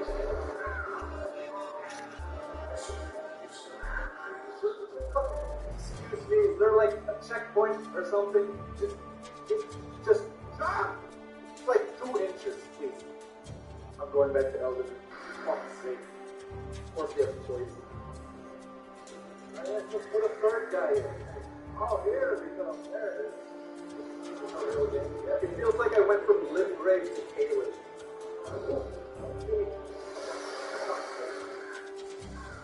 I hate these birds. They're not even birds. They're rats. Oh man. Sure hope nothing jumps me later. Ah! What? What? Oh, it's just ambiance. Nice try, but there's a narrow doorway. Oh, look at me, a poor defenseless hunter. Please, no one hurt me.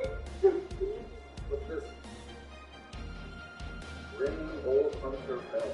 Oh, it's an NPC summon. Hello, Sir Alfred. Oh, Alfred, you're a guy from earlier. Wait, if you're here, that means that's a boss for the blood-starved beast. Get him, Alfred. Call Batman. This is the Saw Cleaver beast. An elegant weapon of a more civilized time. Alfred! Be careful, brother! Oh, big hit! God, Alfred's a champ. Good. Fuck him up, Alfred! Anyway, the boss is at less than half health, and Alfred's sitting here with a full bar. Alfred's amazing at this game. He's a new game plus 2. He knows all the moves. Oh shit. Alfred! Survive! Get away from him! If Alfred dies, I'm starting over. Come on. So, yes! Yes! Oh, Alfred! I don't know what any of this means. The game won't tell me either. It has to be difficult. Okay, and then... Oh, I Marion Labyrinth, layer 1. Oh, it's a dungeon. Wait, is this a reference to the food game? Whoa. Jesus! What? Oh, man's just living his best life.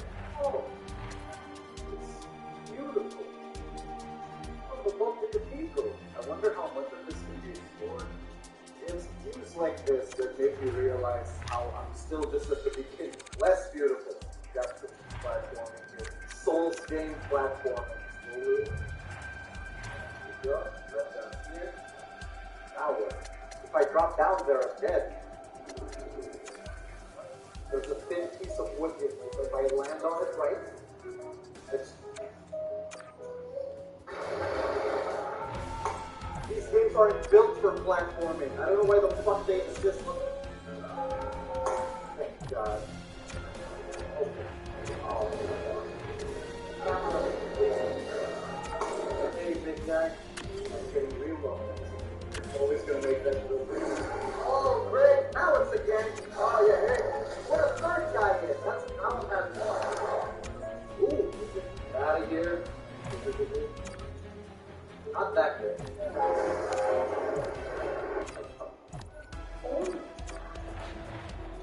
Oh, yeah, I came from the train parade. You don't waste time, huh? What the fuck?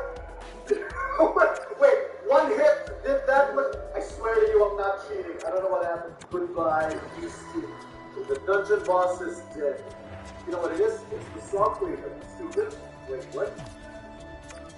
The Marion Labyrinth, layer 2. Shit, how many layers are there? What is this, an ogre? No Alfred this time. It's just me against Victor O'Neill. Prepare to face judgment, demon! Marine, you've become predictable in your old age, O'Neill. Look how much damage I did to it. This is gonna be rough. Stop screaming. All my enemies fall in round 2, Amelia. Yeah! Burned by holy fire! What the? Wait. What just happened to our health bar? How did... I'm the boss! I'm the boss fight! Here's my opening. Watch her help. What help? Told you, Amelia. Round 2. I fucking told you. Wait, she's almost dead. Thou art of passing speed. Yeah, the prey was slaughtered. You're an embarrassment to birds. You're like, God, I get this feeling of exploring in new areas, excitement. I fucking love these games. So cool. I want to show you something. This is what my Xbox download queue currently looks like. There was a big sale on Xbox, like 75% off, so I took advantage. Before anyone gets too excited though, I should tell you now that I don't think I'm going to be making content. Not this kind of video. Just to cover a game, that'd be like 3 videos. So in total, that would be 9 for the whole trilogy. I'm gonna get burnt out, and you know, you're gonna get burnt out too. So to avoid that, I'll probably just do live streams of the Dark Souls game. Maybe have some highlight videos made on Kuzani. There will still be content, just not this kind of content. The highlight videos are good though. Better than most quick highlight videos. I'm very involved with the editing process. Basically, you'll have to be satisfied with just one. I'm completing this book. Indeed. What is the hardest Souls game? Is it Demon Souls? I heard that if you die in that game, your health gets cut in half. Which is fucking insane. Why do people play this? Oh, it's Alfred! Alfred! It's awesome. I love that game. Forbidden Woods. Cool. I think I'm gonna end it here. Yeah, I'm kind of a speedrunner, you can't tell. Look, I have a sword now. Sorry, I just wanted to show it. Today's featured San Quentin is not even a feature. Someone drew my logo in a pavement somewhere. Is that vandalism? I love it. Like the video, and tomorrow they'll announce the Bloodborne remaster.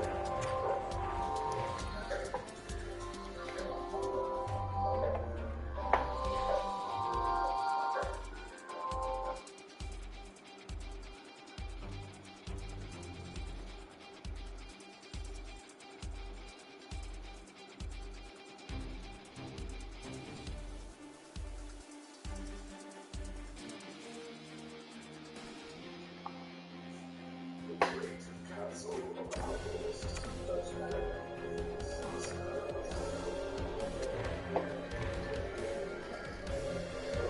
For a 30th consecutive year, the Wolves are now staring up in Canada. Delivering a lot led by the Vegas to bring down a fast block to Mel back in Delaware. It was about 7 straight, but one of the conference finals here in Vegas. One with all companies around the state now. It was up 7-0 with one offensive colors in the street, John and Wayne. Yes, the potential outcome of the Arizona Texas State as well. All last four coming up next. So welcome back to the video talk show. There's an NHL Sunday coverage today. Just I want to recap last night's playoff match and take a look ahead to Game 7 tonight in Game 9 in Sarasota. We really do have a lot to cover the rest of the video. So I'll try to keep this somewhat brief, but again, for the 32nd year, Canada will not be losing a Stanley Cup. We may be the ones being set up with the Edmonton Oilers being the last couple losing last night. They came 6 against the Vegas team tonight. They're perfectly also good out moving to the Edmonton Oilers set it up. Losing this game basically, it's going to be the second series. Really, they got was the worst of it all. They have quick start, 24 seconds into the score. I mean, I don't know if it's just that might sometimes the Oilers give up those years that odd defensive breakdown. They don't see something to save at the right time. I'm not saying that Oilers are all bad or that's terrible, but it has its moments where it's literally the weak link of the team. That lets them save the turn that all things come on that on. The Oilers are good. So they give up in the first minute. They came back and a couple of goals. They did shortly after, and then one. Then not one after that, more oval. And we were off to the races and went to like that 8-7, 9-8 team because we allowed them to score in the first 12 minutes over the three. The team just fell down. After that second period, though, the Oilers had some penalty trouble and some breakdowns. Johnny Marchessault had a natural after scoring 3 straight goals. Even though the Oilers had a 2-1 lead, now find themselves down 4-2. And then really the Oilers picked everybody back on the board after that. Headed down to close. They mentioned the batting in Canada. See things up. 8-0 was outstanding. 3-5 in Vegas. Really stepped down the Oilers and the Oilers had to change. So I thought on David especially, generating a lot. With using the short goal. I thought it was better than the OCC had rough defensively. He was in and had a tough tournament. Got Jameson in the third. Did well. That well against Vegas instead of all of the defenses. I'm really surprised that they returned to that one. Wheeler, whatever it was, he was scared. Had a great season for him. Made a lot of progress this year. He was coming in the game here. Then out of gas. Workload. And the example has a phenomenal record against Vegas. He has done this pretty good. He actually had a low end. The front factor was not only strong, that was great to the list, but the very great to make it even better. The goal of the goal was great. This was the area of Florida where Alex Lawson was playing well. Then he started from Florida. And then in the big game, he was calling his first of all. What Paul was great. And now what we're looking for, whereas maybe if there's another candidate for that, it's just kind of the same thing as the story.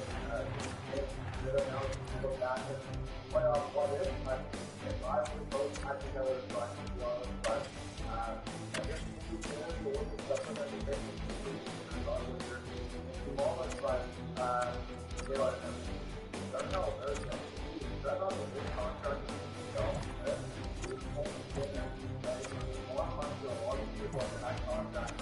not even the top dog play quarterback like one for them. They could take a big box and take a big box because the power play quarterback I was targeted offensive. You got to go to the good box and not have the back foot. This year we got help. This last year. Struggled this year. I don't know. I'm not sure it's good. But I don't know. At the end of the day, the Oilers do need changes. I'm not sure how these teams are going to go. But you know, at least a few teams, if people can go on top of that, I think the Kraken and the Dallas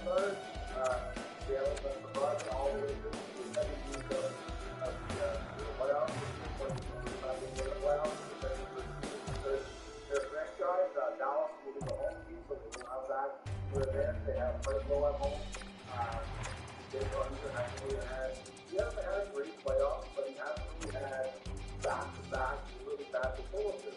That's without that well. So I still be down maybe, but I can enjoy some of these shots and this one with these shots that we have.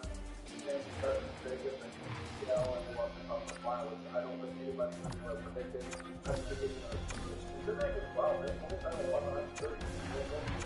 They've been started winning in playoffs. That I would have never predicted. But, 2 hours, I've been in the Crystal Dragons, and those playoffs, Vegas, and all this. Injuries, and they're not even guys that might be here yet. You're there, somebody's done well. What happens in the night, you guys agree, and effort of the final four and show and playoffs. Now, on Tuesday, we'll have the coverage of the start. There's only this game on Watch Day. Deadline day on Monday, May 15th. South Florida will come. We'll find the kids to be submitted. There's been upwards of 6-7 weeks during the series interest. Has already been involved in the process.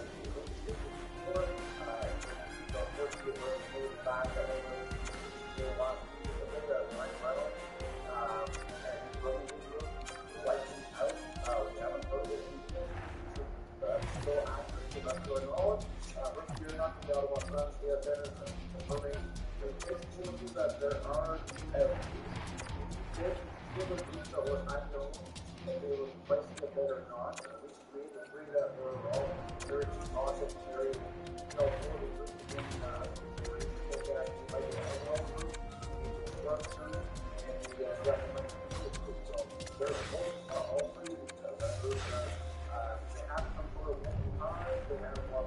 money off the plan, so we'll see. I feel like it's the next that we're heavily involved.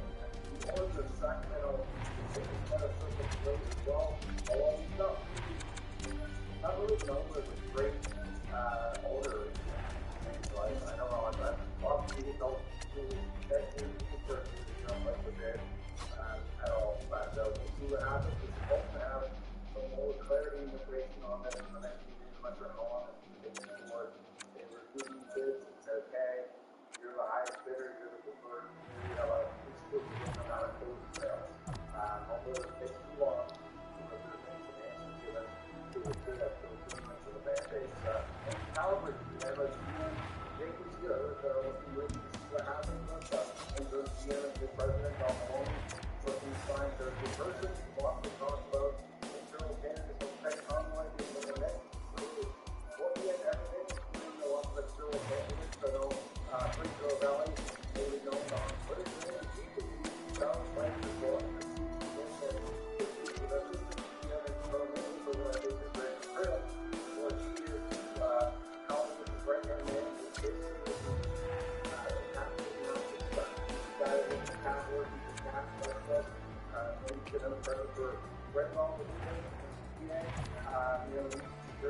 That way, and then after a while, so certainly not a huge surprise that someone opportunity to move up to CPA and they don't have to get Toronto, given how it moves there, and all the possible and figured a little bit as to how it looks that way. But one unit that Rick is on July on, and everything we have to get Rick and but we will see the people in the valley.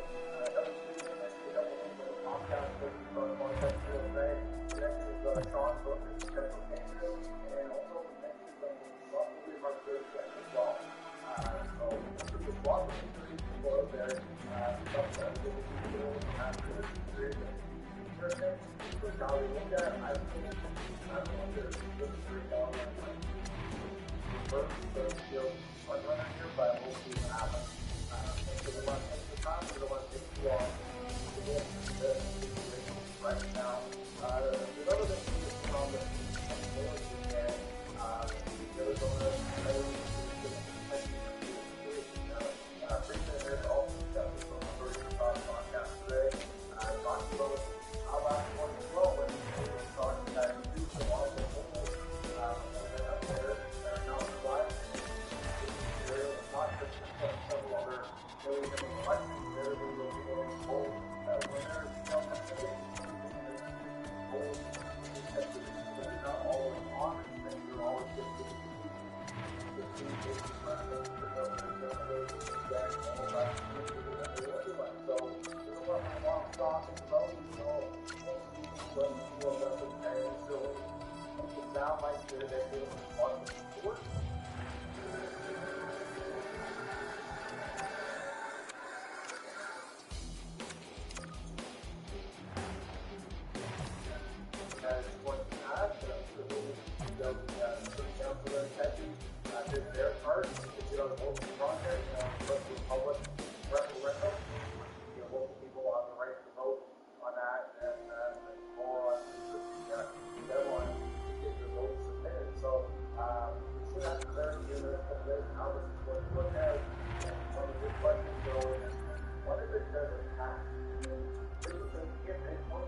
Talk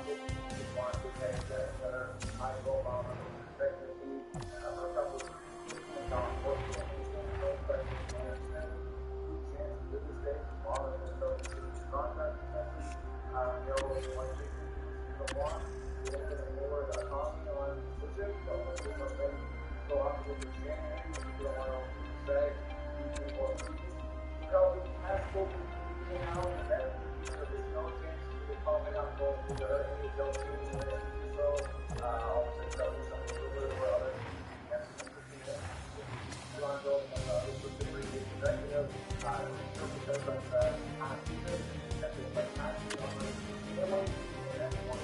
So instead of category, one, relationship of Brendan and worship is responsibility. That number being possible down as well as the engagement from the family. And basically design the future that we can offer to the league and we're going to accept no expect technology, but we talk about another league and we have to pay on the thing. And the thing, if he does not find on the league and the manager, Look at the name of Flex Rental Cars with skills at Truro. but I'll do this week with COVID to take some time off, spend some time with family, or the time with next. But what very, very interesting moment was asked about, things in the past that people feel blunt. They, in the past, you've been for sports with full guys, not wanting to trade them. At this point, as an team, consider a big deal of that nature basically, so we have to push the word on what they're not sure what they have. And it was quite really interesting. He said that obviously something to play and go ahead and try to handle the fighter than last year. He said that he makes plays off the pavement, which means bring somebody from the goal into the next bombing routine. He's a general manager, so as a speculator, both obviously that they're doing going forward, I don't think it's going to be language, and he really used by being sort of different from the coach that was before, where saying nothing but the board has been, no, there will not be trade, we've got to say what, he's obviously a little bit less committed, saying something like that, he's like, please keep telling and good moves to see that we may actually try to see that we change the that thing, because it is sure that, both freedom and their attack, they signed the extension of Ron off and absolute top priority, not to be shit today, but but Ron was playing there. But keep in mind, players never going to come out and say, yeah, I'm not going to sign, or yeah, I'm going to get this. But they don't do that. So I know people say, they're going to say all that. And I'm not saying it's legal. I'm saying what I've never taken. That's his shot. There's having, thoughts going on, and they want to go with that. It's not good. I just don't love talking, but I don't think Matthew wants to, but he said that he don't want to sign long term, so he'll like to be looking for probably a 4 years ago for max money to sign a good player. I'm taking it back to salary cap. So you do that that way. They want to do that. I think anybody are okay with behind the same player. Look at the higher and I don't know after my left stuff. They're wondering what they're going to make the guy what's justified. I don't know, but that's all it is. That Matthew like stuff.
Board's paying really well right now. That is good, actually. That's increases his value. But he has a no trade clause on his contract. I'm designing that. He has no trade clause.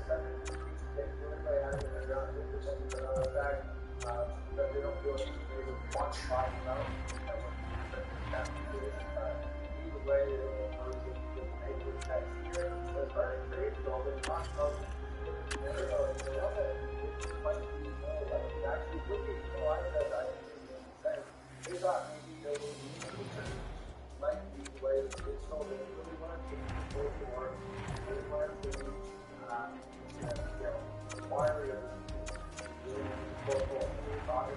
For example, young Americans told me where they talk about your body, your clothes, not go everywhere, and not the other one, they're not design them, you don't know. But they just want to say to a phone number, half one of them died. And then the thing on a piece of rock that even if it's late, you will open it and you're looking. You know, eventually you're told me I could just bump that and I was like, definitely one of the most time here, you feel like an opportunity to be a bigger role on the team. And that's it for the wondering. I don't see no better thing in color, but I want to do great.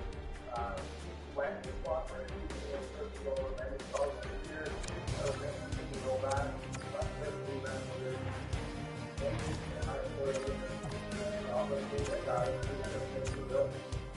So, maybe kind of do it there that might be what just for social media, follow viral for what is another thousands of great. I don't know if that would be 105.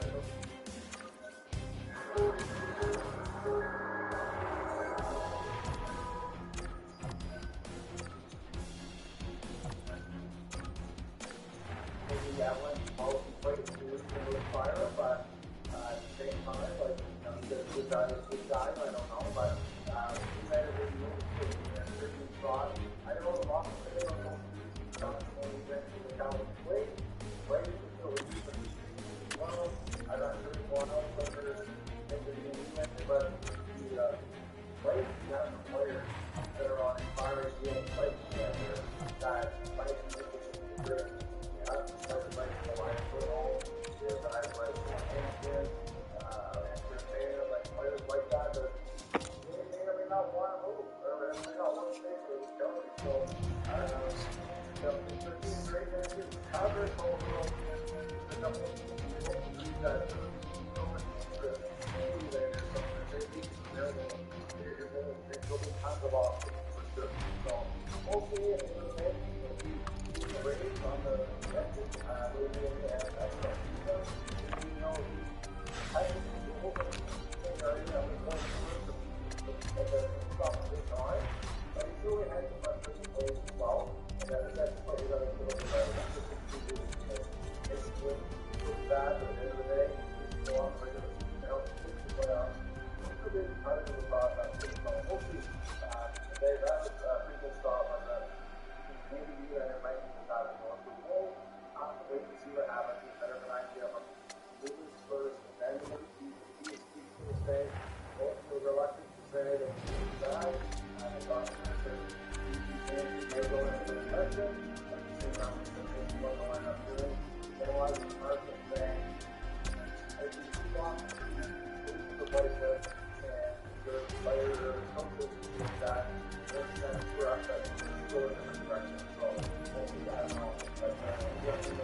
Oh my god, wow, he's playing it.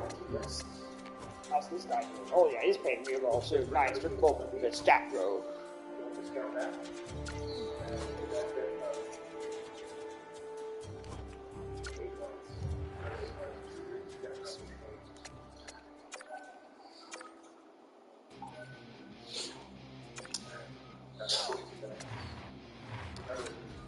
Outdoor fire time prediction.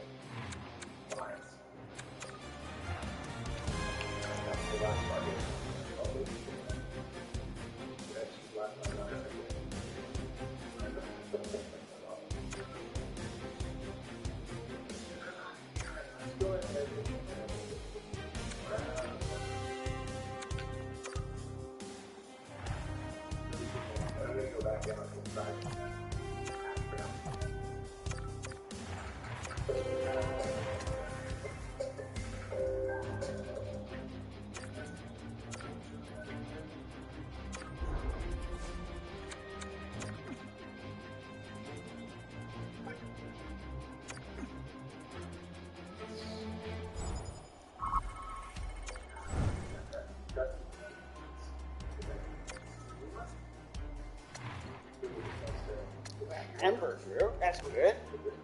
Oh wow, yep, he is playing excellent.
perfectly fine.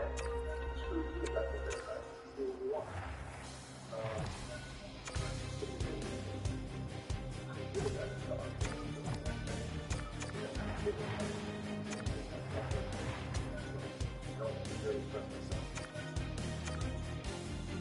In my head, I'm so stuck with this happening.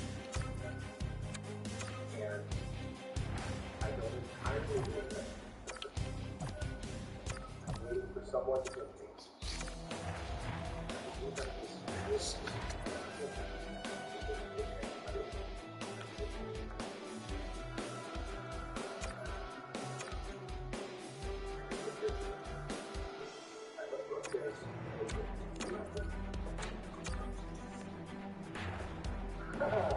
That young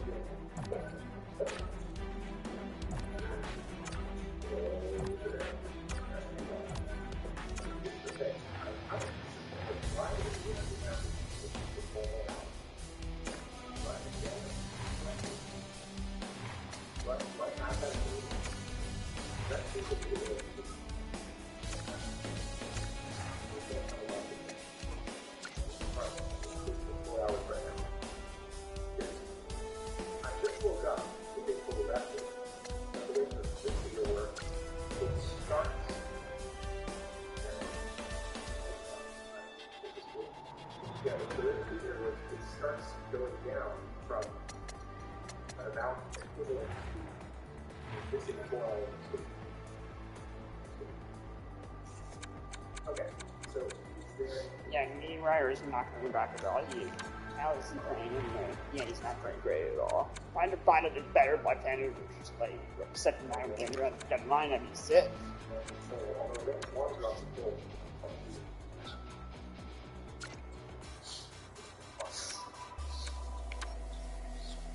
It's pretty good. It's not getting points for defensive play matters. He's a TFD. Rostov is hurt right now, which is unfortunate. He has 40 points.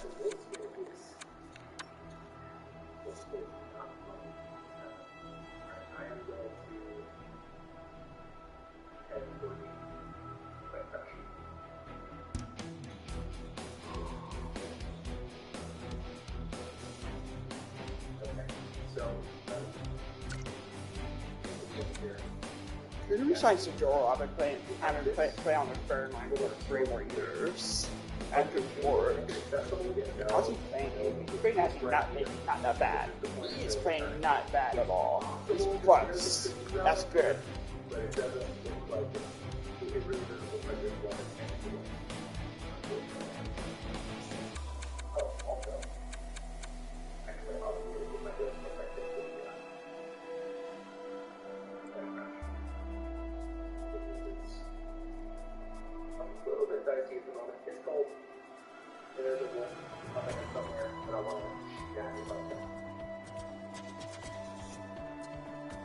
There's part of me that I feel there's something. There's part of me that doesn't want to actually do it. I had a bet on the other side. And I'm nervous about the repeated my life condition. I don't want to discount that. So I think while I'm so far away from it, I have to use trusty revolver just to run the whole ball.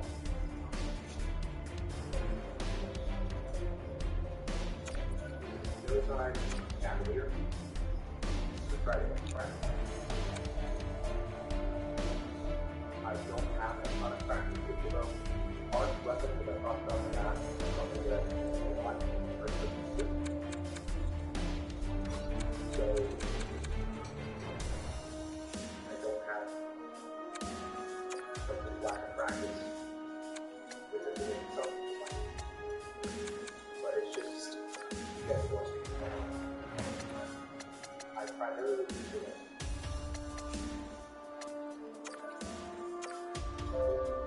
This is my first attempt at relying on the road. And I thought it would be fun to put myself through this paper. And try to do more practice.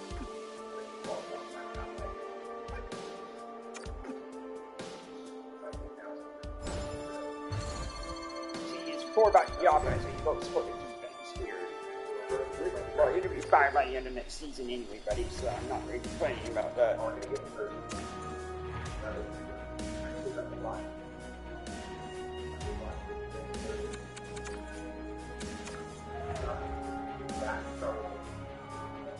It's not a lot of hundreds, but it's something. I now can sleep 4 hours anytime I want to. Which actually has its way. And maybe we can work here. But that's pretty good. I don't know if I'm going to be consistent that long. I don't know.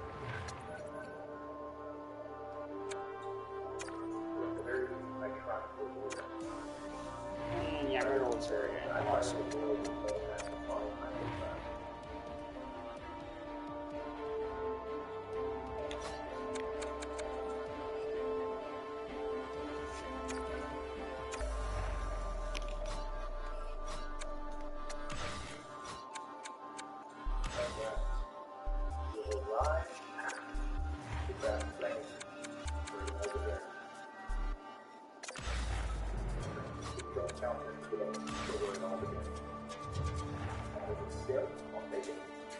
I would like chocolate that crate, but I don't currently trust the atmosphere in regions here. We're actually looking pretty cold.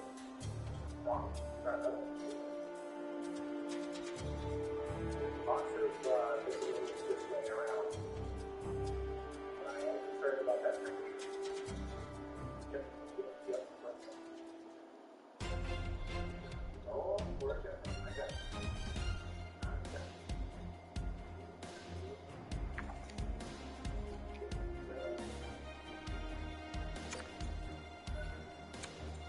Also, the problem here is very common problem here.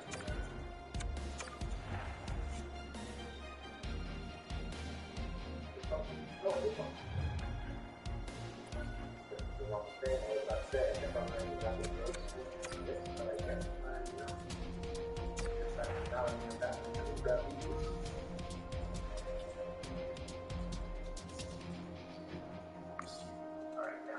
Love to go for that frontier right now, but I don't think that's a good idea. No way. Got a little break to break it. Alright, so we get the fire going. Alright, so there's wood laying around up here. It's very common. And not just sticks, but actual firewood. And the problem is you're not going to have to fight it here. We'll have one for every basement for a long fire. Oh, yeah. Then you can grab this stuff from here. Pretty much all his values are way down. Shit. He has to be scoring much, so. There's a reason that those locations like this kind of similar to the Saturday. The British should be passed over with all the cars prior to finding better cars. The reason those locations like that and to have absolutely every car wants to bring it down and put it wrong, because right now, like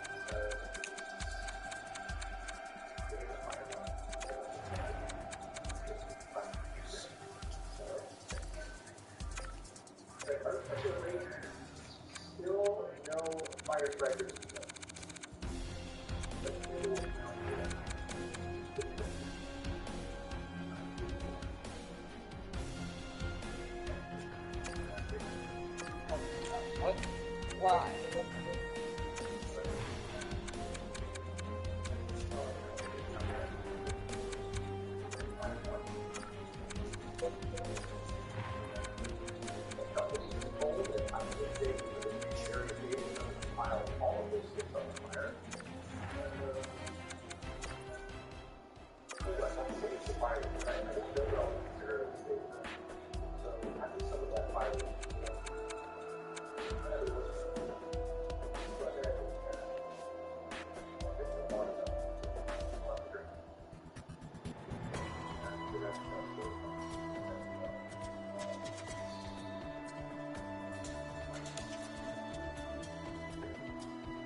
So there's a lot of people who are right now.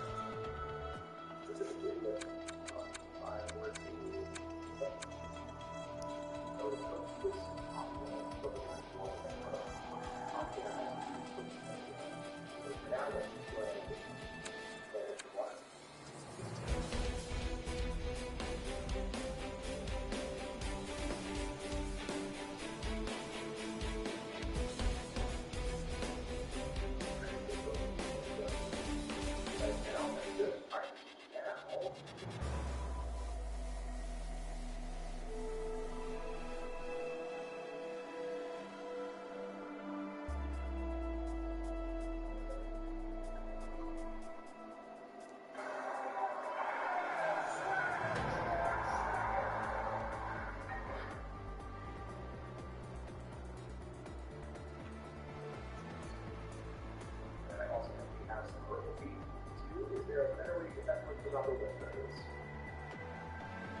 Surprised you did not resign him, actually. I'm not training my rookies, that's not fucking happening. Told if I just fired, say no. I could give him Gardle, actually. Gardle's older, 1 year older.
I'm surprised he has not drawn yet, even though he's playing a fucking monster down there. Order of the Claws, oh yeah, you see he is to be called up. That's fine. Lambert can take over then. Simstock too. He did take over that line, no problem. The top line with Andre. So. Oh. Chat to the Sabres? What? Are they dumb? Whoa. Wow, I might see Petey on the block. Hello. Fits on the first line too. Okay. I want to see how to make this trade happen. And why is fucking Pedersen? I could definitely give him Ross Colton easily.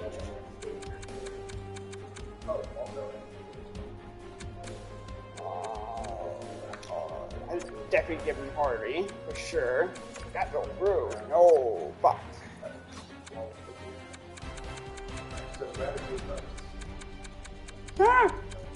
Why is Petey on the block? Not Vancouver. Why? Why, Alvin? Why? Oh, fuck. That's not that. Okay. Trail some of my rookies then. Tetrano cast off now. Let's strap this left in your third. Oh, what? Really? I know trade my first would definitely work. Fit that. Colton Hardy, first, Pedersen. Oh! That did go through. Cool. And it's like, nice fucking Pedersen. Awesome. I'm definitely signing to an 8-year contract. Sorry, for your bands, but he's mine now. Colton, you've been good for us, but we gotta be a better player. And he's a first liner.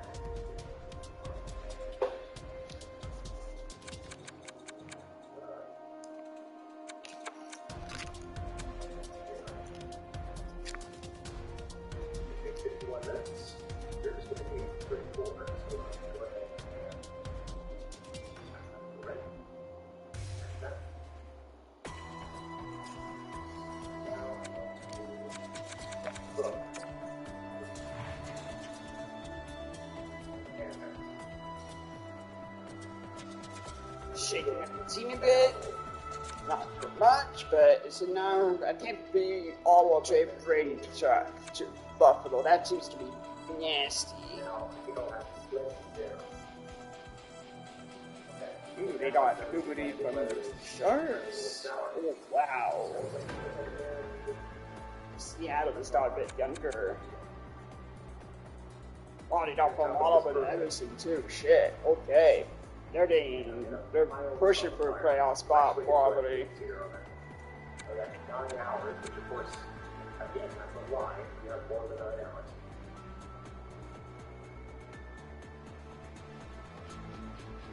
This is your level thing you can chop up. Get refill the blue dye. So we actually did okay. Okay, so here's what I'm going to do. Go back. Also go ahead and And a nerd trade that's probably going to be real beneficial for my team is Eli Tolbert from Nashville. And they got the E-Rider back in 2 seconds. I still got some draft capital. I still have my first. Still have my first one this year. I mean, I still got like birds and second still, but that's not bad actually.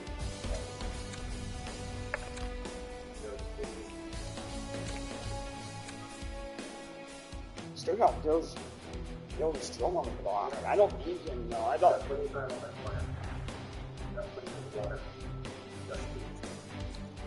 That's quite deadline.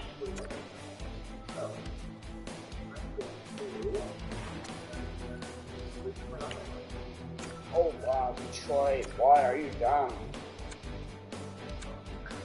Yes, actually, I will fan that actually. Thank you, Anaheim.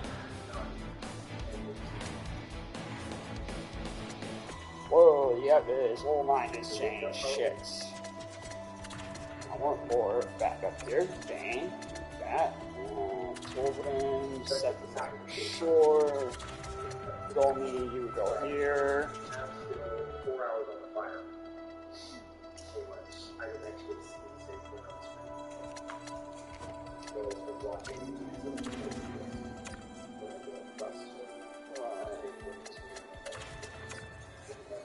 Shoot gun on the right hand. Oh wait.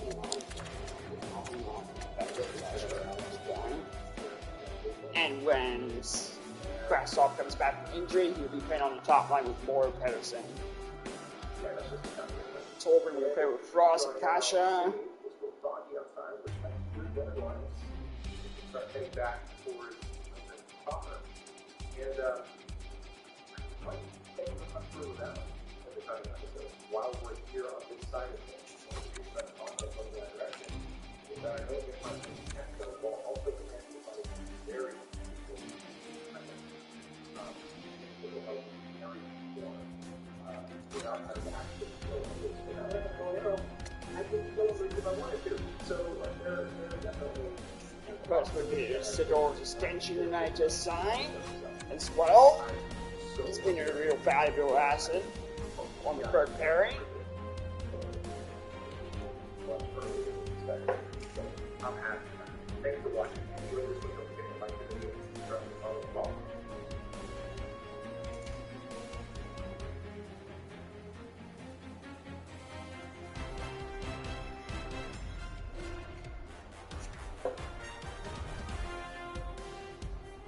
Yeah, I think Frost and Tolbert carried his team on or Pedersen and.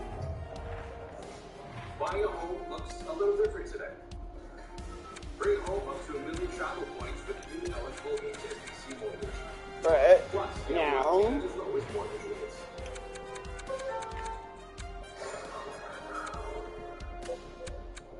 Looks sick.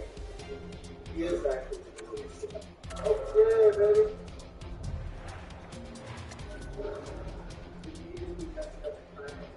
I'll have you know I ripped this weapon from the Dragon Slayer Orange Speed, so I will learn. I will download new Knight Artorias.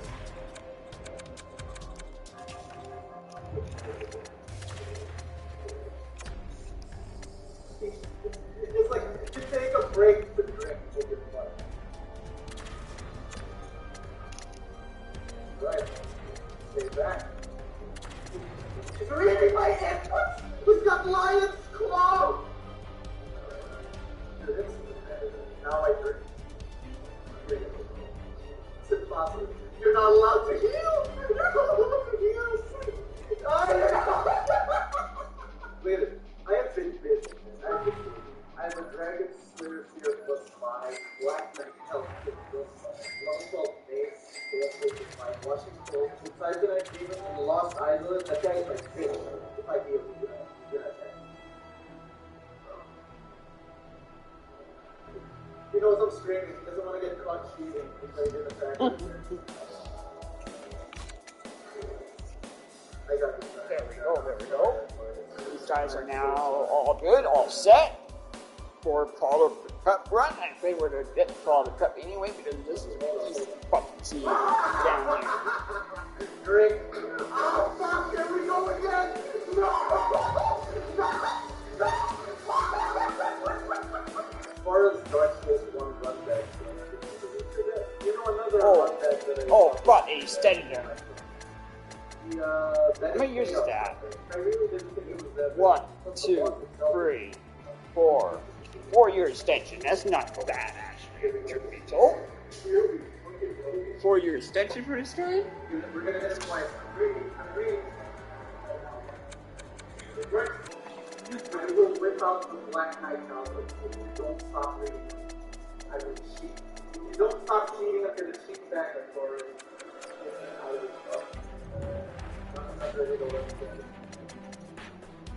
Alright, now I got it. I finally got that. Oh! Wait! Guess what? What? 3! Oh, he's wild! He's wild and out!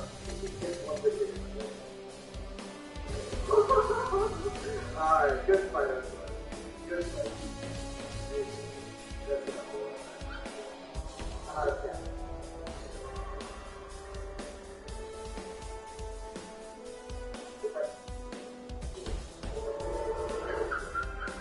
I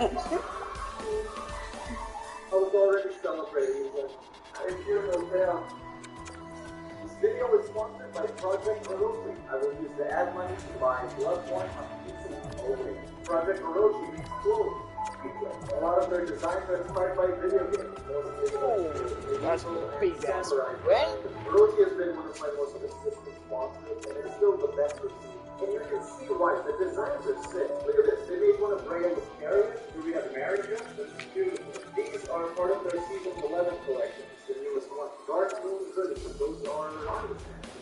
Why not? This would be Rich Dragon Force set. And I'm pretty sure this is the Raging Wolf Mama set. A lot more designs on their website if you want to have a look. You can use my link in the description. Shipping is free within North America, and you can use my total code Kieran to get 10% off. You can also check out their Instagram. Look, he's wearing a Kieran. Look at my wardrobe. Orochi, Orochi, Orochi, Orochi. Mafia over here on this pile. Orochi. Those are my warden monsters. I want to get this miracle one. This might be my favorite of the new season.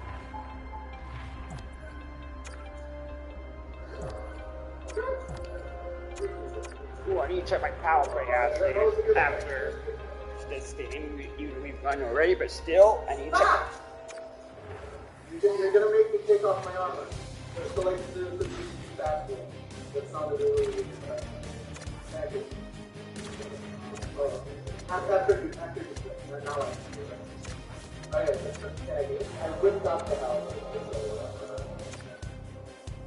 It was like in half the sleeves. Like it was white. You fucked around and you found out. Wait! Ah! I apologize! The older one. No, I'm doing that too. Where is the thing? Run there. So it's good. It's a little chase to the next ball.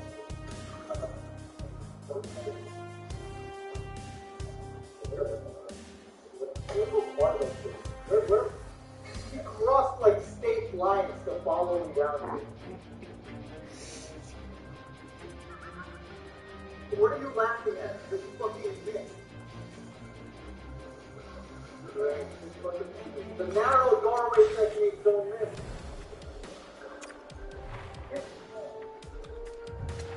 Stop!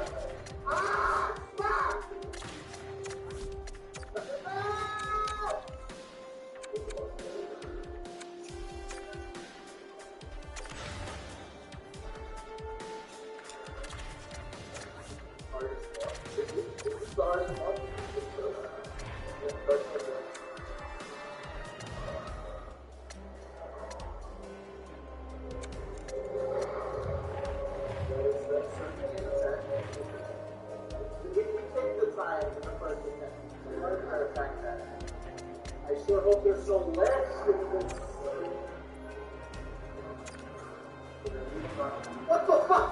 No! Hey! You're struggling me! Relax. Ah! That's all done. One blast in a dream! Nice hit button.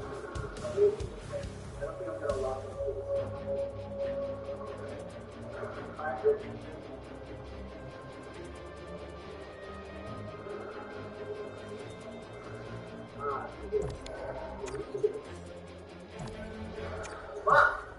The second attempt is always good. Okay.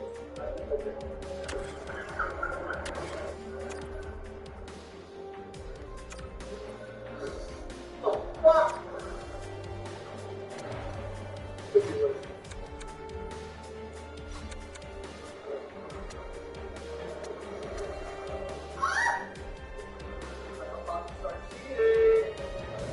I'm about to start cheating! I'm fucking cheating! Yeah, roar away. Rest your mistake. That's you! You can't just invent new attacks! Dodge! Fuck you! I dodged it!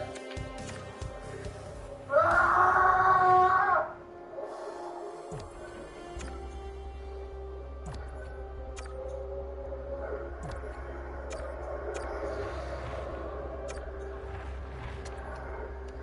Stand it. Fucking stand it.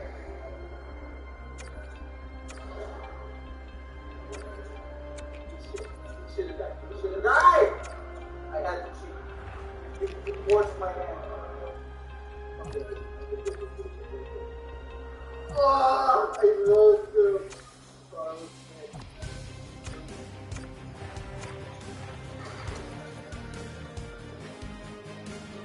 No fucking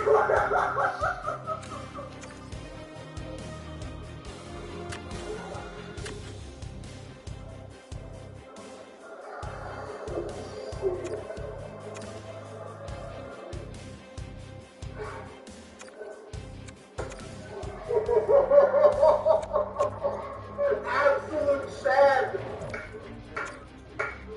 Oh my god. You just became my favorite thing. Guess what happens to you? I had nothing to do with it.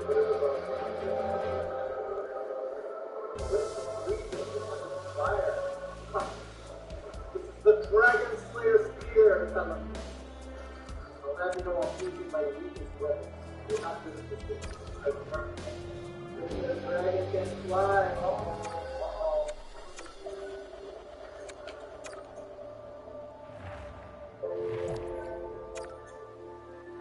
There comes a time in life to move away from the familiar, to progress and inspire new adventures.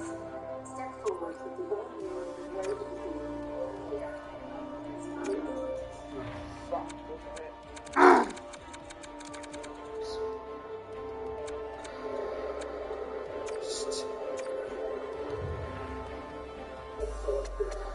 So unfair. That is so unfair!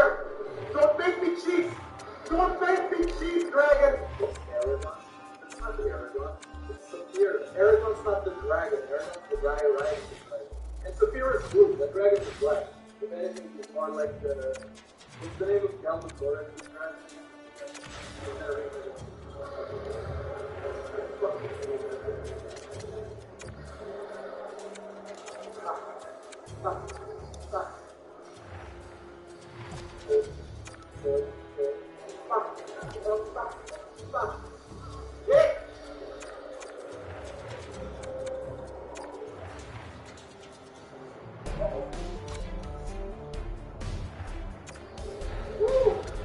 One spear in a dream. One spear in a dream.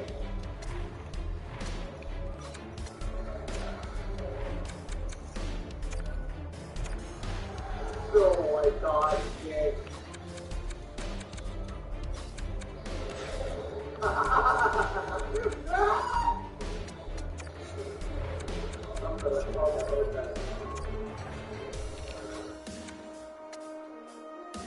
Where did I feel? I'm sabotaging myself. My brain is shutting down.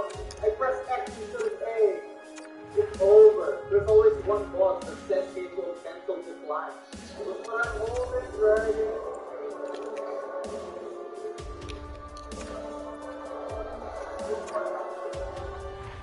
Oh, I'm sorry. Is this unfair? Is this unfair to you, Dragon? That's okay. No, stop that. No.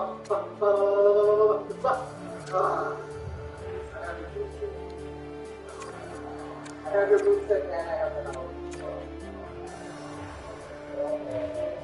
Almost about to die and have to. Quiet. Get the fuck out of here. All with the Dragon Slayer's spear, maybe. My weakest weapon. Weakest weapon against the strongest dragon. What's so my weakest? The Washington. I like it because this heavy attack is like the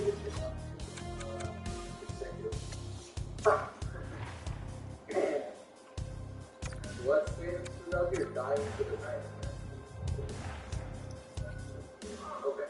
I'm gonna cheat. I'm really gonna finish the game without I don't know how. If I knew how, I would do it. I see the bonfire. Is that him already? What a run back, though. Am I gonna get a bonfire? Please tell me I'm gonna get a bonfire.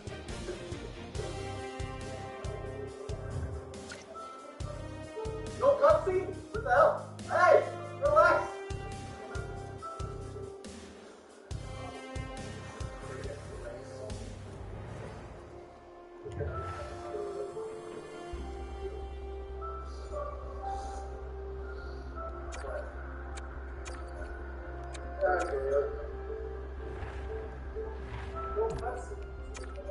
Oh my god. This is the new worst runback. Holy shit. Look how fucking far this is. I can't believe there's so this to the focus.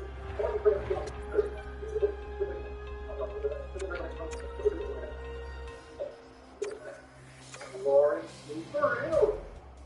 Well, at least Lauren, no. I'll still take it. Lauren was a recycled boss. Lauren was one.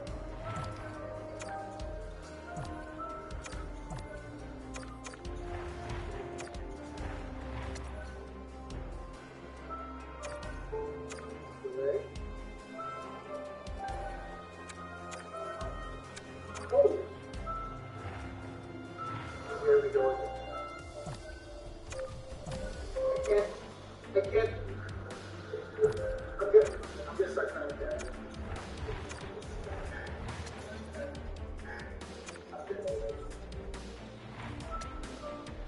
Ah, yes. Oh!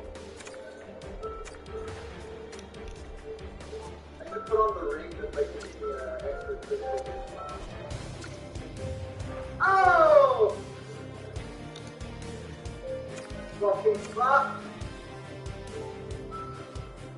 Ow! Relax, please. Relax, please. I'm just testing.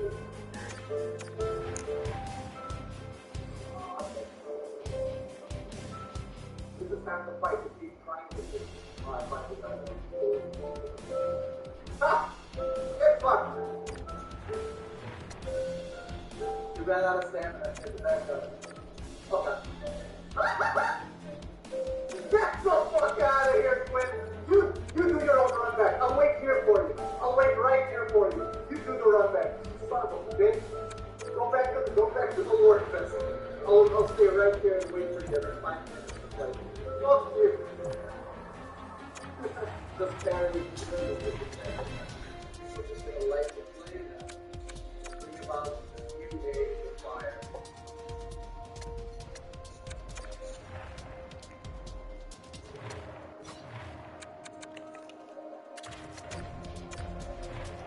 Why is the new king? New one. Oh! You did it!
playoffs, but I think we still made it in late. Even though it takes her and unfortunate too.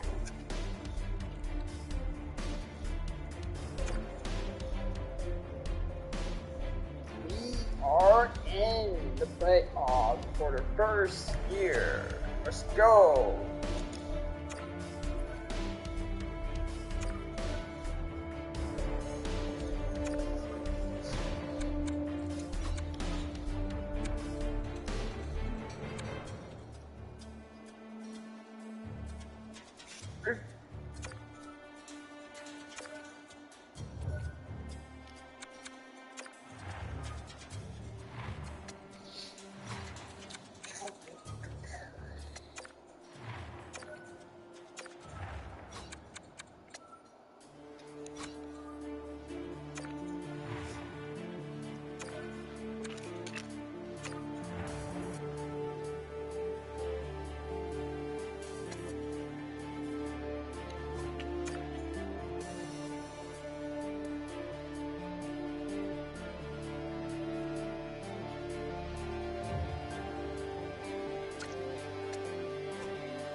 low-carbon energy in unlikely places, like biogas captured from cow manure, compost, and wastewater. To create renewable natural gas. It's a low-carbon energy that can be used today in homes and businesses across the province. And we're adding more to our supply every year, with a vision of having 75% of the gas in our system be renewable. What weapon is good? Whatever weapon's in my hand. I'm using one of my new favorite weapons, the red iron. Revealing up! Get him, Eddie! The red iron. Oh, we just passed Shane Wright for the quarter. And he didn't play the whole season, and he still passed him. Excellent. Get him, Eddie! Eddie's insane!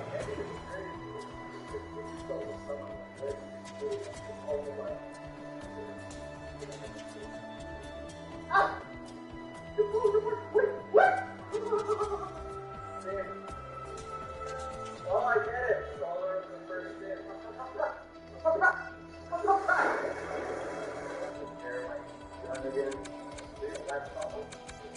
You over? Yes, it does. The red iron is the best one. I did everything.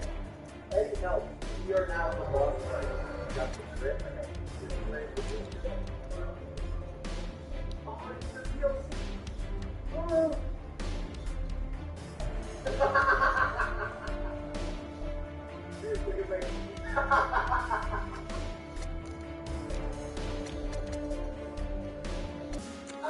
I predicted the follow-up. Hey, do it! I didn't realize that my blast had gone down dramatically. Haley. Fuck!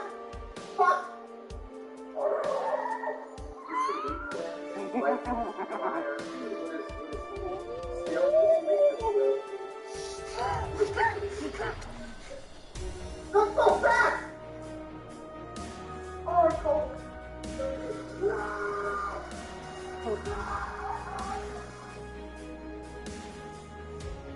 Yeah.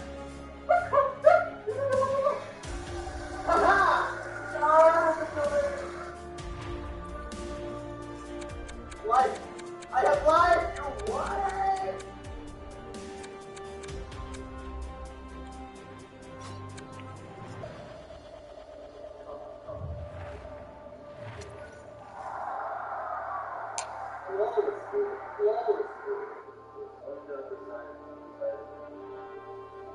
Hell? Oh my god. It was Iron Cage. Iron Cage.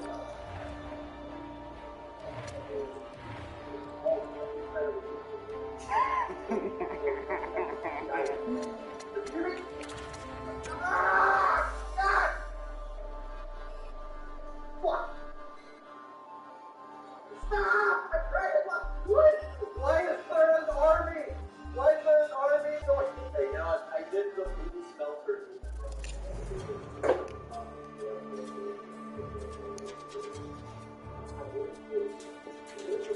Dude, where's the boss? Ah, what the fuck? Stop!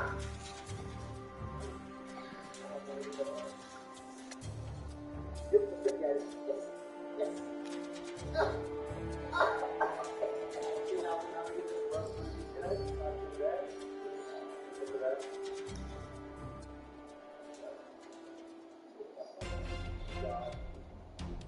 Oh! Okay. Have my health. Oh! There's a lunch! It's crazy! Let's go back. Let's go back.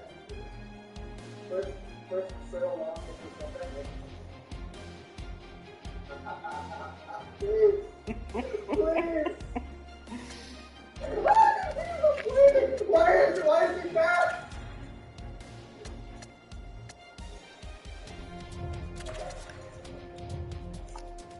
Okay.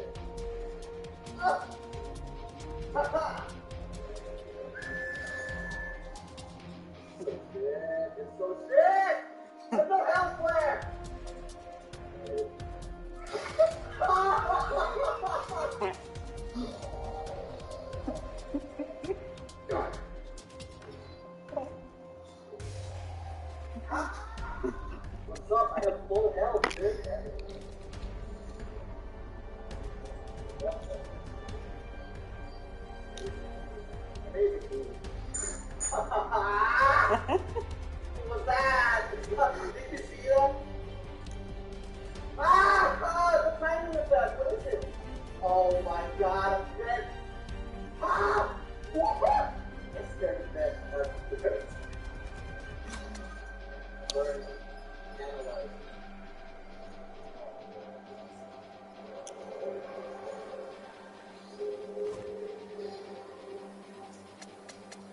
Oh my god, I had his ass. What is it? I have his ass! I have it! I own his boot set. Soon I'll own his armor and his weapons. Wait. Ooh. Alright, I'm just woo! The praise for the win. The Uchi is not served to win solo. Oh, it's gonna go over! And I'm spending all of these souls on his set. Oh, here it is. Why is it? Oh, it's expensive. New drift, what do you think? What do you think? New armor set, what do you think?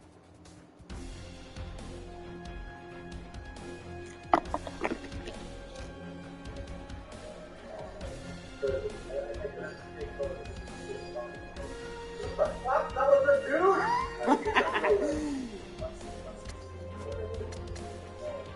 But, it's a big dragon, I'm guessing.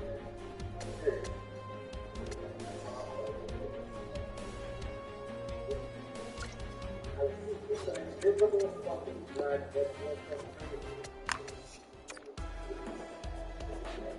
Oh, here we go. Oh, and the statue is this is the freaking Garsos 1, too. I hate it. That's the watch fucking step on this snow again. This is so sad! I landed a hit! Oh.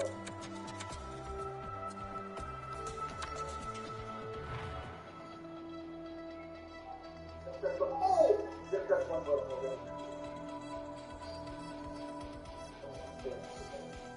I will use the wide door rotation. It's not effective. It's not an effective thing. It's going to be normal, but just get back there.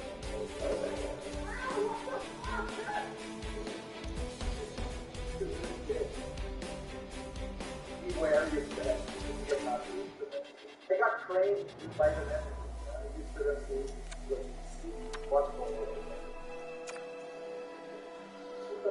Wait for game. Nice. Let's go. That's what I want.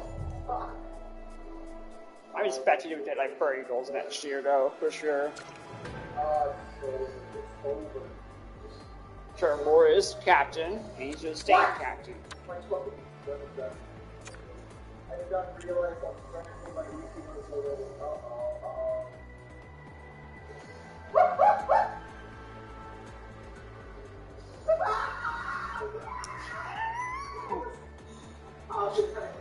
How did that happen?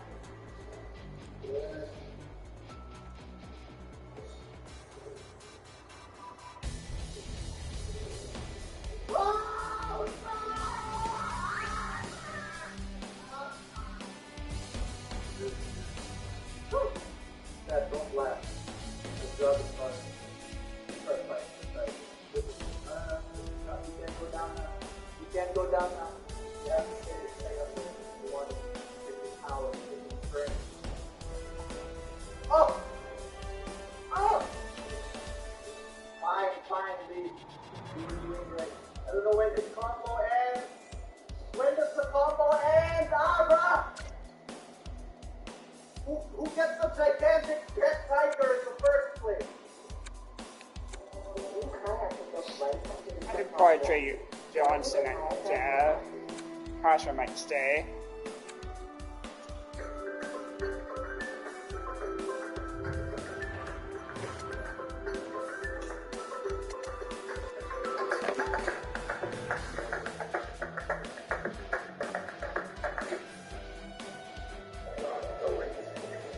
Now we swing. Fuck my Fujikatana at wrist. I'll break it, I don't give a shit. I'll break it on his high! Hit him with a broken weapon!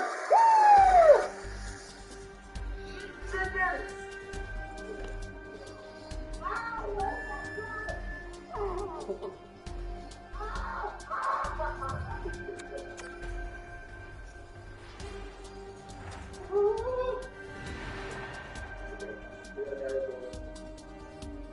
I can do this all day. Oh, they don't space it. Their spacing is so good. 60 seconds are so good at the game. But what's up here?